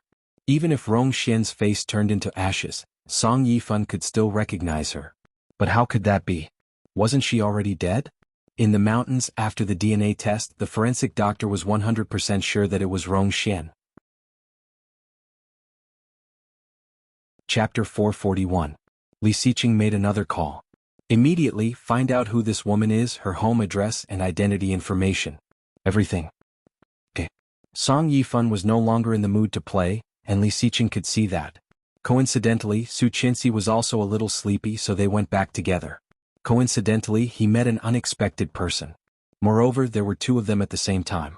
When Cheng Yu was dragged out by her mother to go on a date with Rong Rue, she was extremely reluctant. However, Rong Rue, this black-hearted man, had drugged her parents when she was struggling to walk home. Not only had Mrs. Cheng been coaxed into submission, but even Mr. Cheng, who she had thought would be a little more resolute, had been completely bought over. Seeing Cheng Yu's mother watching from afar, Cheng Yu had to finish the show no matter how reluctant she was. Rong Rui took her hand and deliberately walked very slowly. Noticing her nervousness, shyness and reluctance, he was inexplicably happy. Cheng Yu smiled, but the smile looked forced. Gritting her teeth, she whispered, "Asshole, hurry up and get rid of my mother." Rong Rui glanced at her and said calmly, "Your mother wants to see you have a boyfriend and she thinks I am very suitable." "How is it suitable? My mother does not know your true colors, but I do. You are a wolf and my mother is leading a wolf into the house. I am indeed a wolf, but my ambition is very obvious. It is you." This made Cheng Yu's heart beat wildly. She subconsciously withdrew her hand, but Rong Rui's hand was clenched very tightly. His hand was a little thick and a little big. Cheng Yu could clearly feel the temperature from his palm, and her face was a little hot. She looked away and said disdainfully, "I have lived for 26 years and I am not stupid." Cheng Yu's little change did not escape Rong Rui's eyes. His eyes flashed with a smile. "It doesn't matter. You can be stupid in the future. I don't mind." Cheng Yu was so angry that she stretched her leg and kicked him, yelling, "Hurry up! Are you a turtle?" "Sure, your mother saw it." Rong Rui pointed to the place where Cheng Yu's mother was and said. She turned her head and saw Mrs. Cheng's dissatisfied look. With a flattering smile, she turned her head with a bitter face. "Sir, can you walk faster? I need to pee." "Oh, that's what you said just now. It hasn't even been 10 minutes. She glared at him. "I urinate frequently and urgently. Kidney deficiency. You're not giving it to me?" Rong Rui smiled, revealing a row of neat teeth. He looked bright, but unfortunately, he was a pervert. Cheng Yu was full of regret. When she looked up, she found that Su Qianxi was smiling and waving at them. Beside Su Qianxi, a tall and straight figure stood there. Seeing Cheng Yu and Rong Rui standing together, he seemed to be surprised. His calm and cold face flashed a bit of playfulness. As if struck by lightning, Cheng Yu's first reaction was to get rid of his hand. However, Rong Rui's grip was much more stable than she had imagined. It didn't move at all. Chapter 442. Cheng Yu felt ashamed and wanted to cover her face, but she had been seen clearly. She smiled awkwardly and said, "Hello, hi boss madam, you are?" She pointed at them and looked at their clenched hands, implying something. "Yes, we are together," Rong Rui said with a smile and raised his hand. "Who is with you?" "Shameless." Cheng Yu was annoyed and blushed, using her other hand to push his hand away. "Let go." Rong Rui still did not move no matter how she grabbed and scratched. Looking at Li Siqing, he asked, "What are you doing in Dan City?" How could Li Siqing explain to him? He just glanced at Rong Rui and did not talk to him. Instead, he looked at Cheng Yu and said, "Assistant Cheng, I didn't expect you to have such a strong taste." Hearing that, Su Qianxi lowered her head and tried to hold back her laughter, reaching out and bumping Li Siqing. Sure enough, Cheng Yu's face suddenly became as red as a monkey's butt. This time she not only used her hands but also her feet. Kicking him hard, she finally opened her mouth and bit his hand. Rong Rui frowned in pain, but he still kept a smile on his face. He said to Su Qianxi and Li Siqing, "Excuse me. I will take her to solve a personal problem first." Cheng Yu bit with all her strength. She tasted blood in her mouth, but Rong Rui did not let go. Hearing his words, Cheng Yu suddenly felt a sense of crisis in her heart and was relieved. Su Qianxi saw the blood on Rong Rui's hand and felt a bit scared. Li Siqing, on the other hand, looked at them with interest. Cheng Yu's face was bitter and she shouted, "Boss, help me." Su Qianxi looked at Cheng Yu, pulled the corner of Li Siqing's clothes and said, "Cheng Yu will be okay, right? Will Rong Rui hit her?" Li Siqing was silent for a moment, watching Cheng Yu being pulled away by Rong Rui. He frowned and said quietly, "He will not hit her, but he may bite her back." "No way." Su Qianxi was shocked and a little worried. Rong Rui is so ungentlemanly. Will he also bite her hand until it bleeds? Cheng Yu's hands were very beautiful, slender, long, white and tender. If there was a scar because of this, what a pity. It won't bite. Li Siqing curled his lips and put an arm around her waist. "Let's go. Father-in-law Song is gone. If you don't bite the hand, where should you bite? Didn't you say bite me back?" Su Qianxi was dumbfounded. "Where do I like to bite you? Neck?" She did not hesitate, but then she blushed. "No way they develop so fast?" Li Siqing's smile widened as he tapped her nose and whispered, "What are you thinking about? Go back." She blushed and couldn't help looking back at the place where Chengyu was taken away. Rong Rue walked very fast and soon they were out of the scenic area and came to a wide flagstone road. On both sides of the road, there were close-ups of the local bronze statues. There were tourists coming and going, and when they saw a man forcefully dragging a woman along, many people looked over. Chengyu's heart was pounding and she covered her face all the way. When she looked down and saw the teeth marks on his hand, she felt guilty and stammered, You deserve it. Who told you not to let go of me? You're tuning in to the Han Li's Wuxia Chronicles YouTube channel. We're so grateful for your support and don't forget to subscribe to join us on this incredible journey through captivating stories. Your generosity through donations truly makes a world of difference, as it's the primary source of revenue that allows me to expand and enhance this channel for you. Thank you from the bottom of my heart for being a part of this adventure.